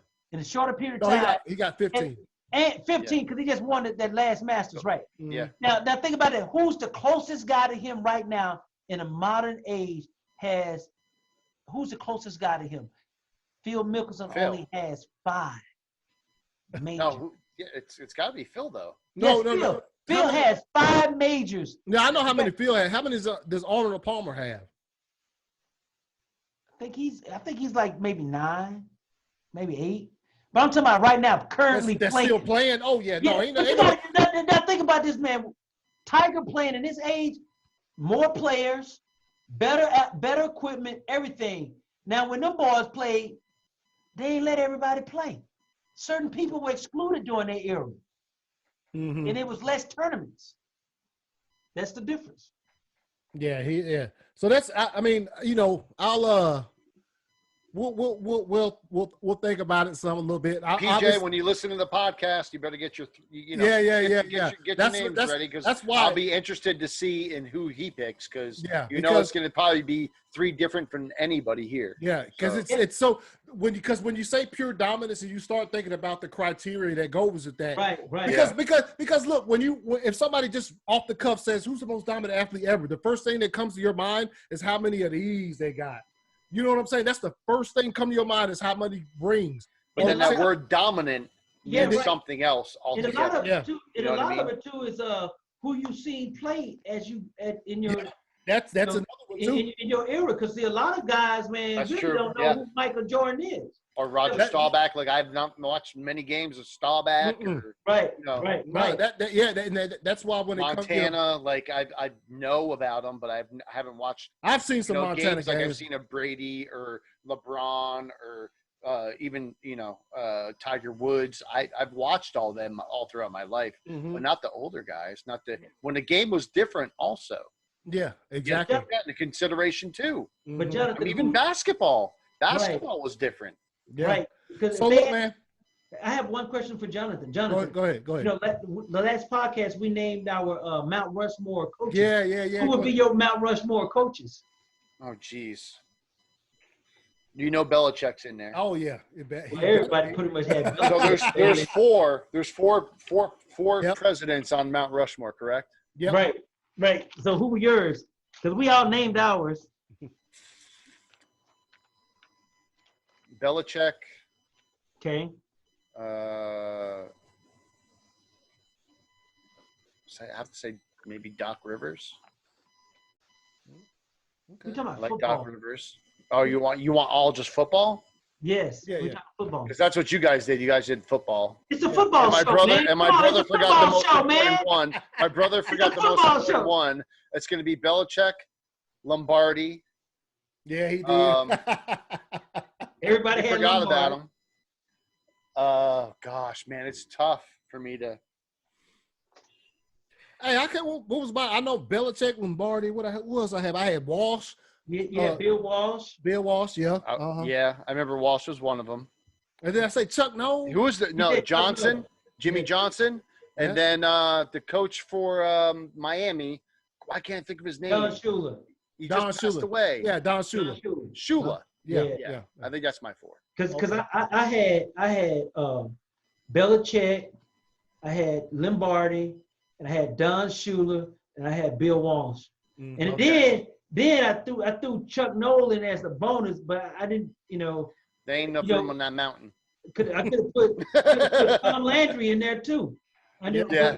You could. I mean, but the main guys were the guys that really, and then I came back because I got it written down here, man. Believe it or not, Paul Brown, he was the guy that changed a lot in football. He invented the face mask.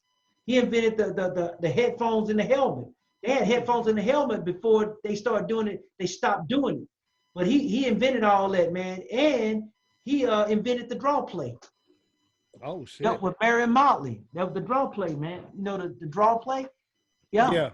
And here's the thing that people don't realize, man. Sam Weiss and Bill Walsh invented the West Coast offense. Oh Remember yeah, Sam I knew about that. Yeah, the West Coast. Yeah. Yeah. I'm gonna change mine. Mine's Bill O'Brien, Sean McVay.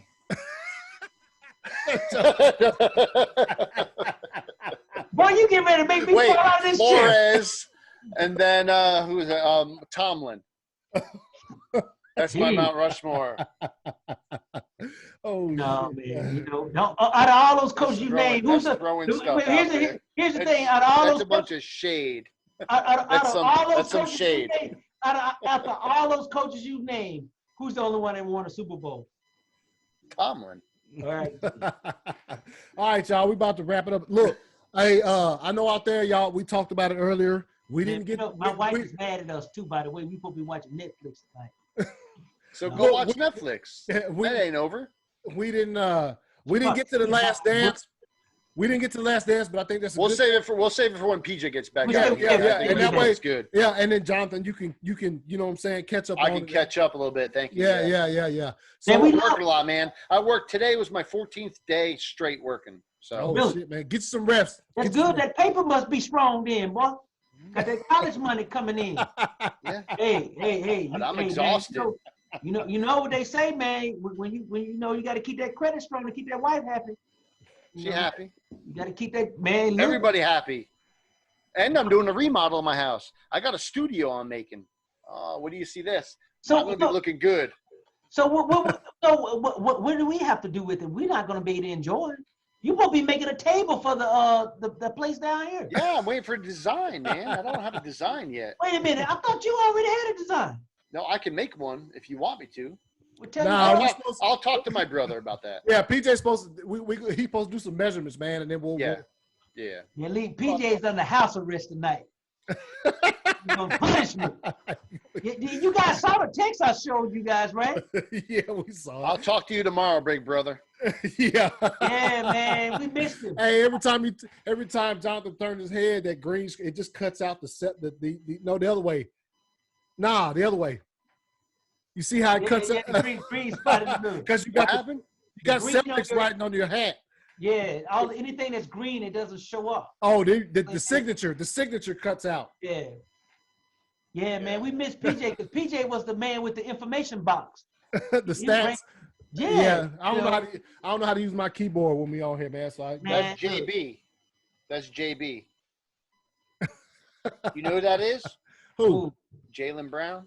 Oh, Jaylen Brown. Oh, okay. Man, you really like them Boston teams, huh? I like basketball now, man. Man, I'm sorry about your daughter couldn't go to the basketball this year. Oh man, that ain't your fault. I know. It's coronavirus. Another thing we can blame on that. Well, next year, man, I told the guys I'm trying to hook up the Kentucky Derby for your brother. Oh, that'll be nice. He'll love that. Yeah, I already told him. So I talked to my people. So we were gonna do it, but now I ain't going in November. They tell me you can go in November. I'm like, hell no, that's football season. Yeah. Man, I don't do nothing on Saturday nights. Saturday nights, man, my wife knows we don't go. When we first got married, she took me to a party on a Saturday night and Oklahoma was playing. She said, you act like a 3-year-old, man. I was pouting my ass off. I literally went to people's house next door to watch the game. I said, where did you go? I said, I told you. So from that day on, man, we don't do anything on Saturday nights during football season. Hey, man. No, I told you, you want to go out and be with your boyfriend, Leroy, go for it. Just come back home. That's all I ask. All right, y'all. We about to wrap this up, man. Yes, sir. That was a good night. We will continue the conversation about that was a good one. We will continue the most dominant athlete ever conversation next week, and also we'll recap the Last Dance because we didn't do it this week, but no, we didn't. We're missing a counterpart, and it's that once you get to talking about the Last Dance, that shit can go on for a long time. So it's oh no. It's one of my favorite documentaries I've ever seen. But we'll get to that next episode. And I'm ACS. Tom Brady documentary is gonna be your best one you ever seen.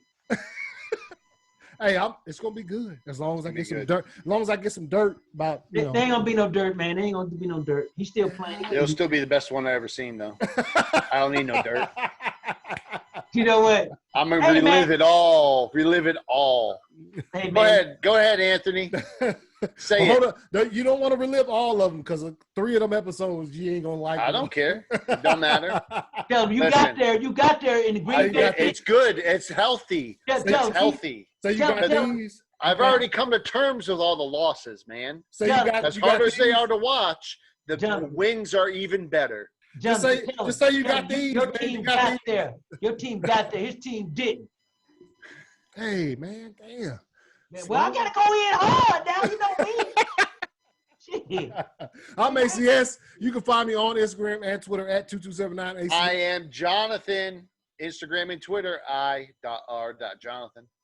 Well, this is Sloan speaking on behalf of PJ Paul. You can find me at getfitwithsloan.com. We miss you, PJ. Hey, we'll see you guys, man. Maybe next week if we can all get it together, man. We'll come together for an episode. But yeah. Until then, instant replay out. Peace. I gotta figure out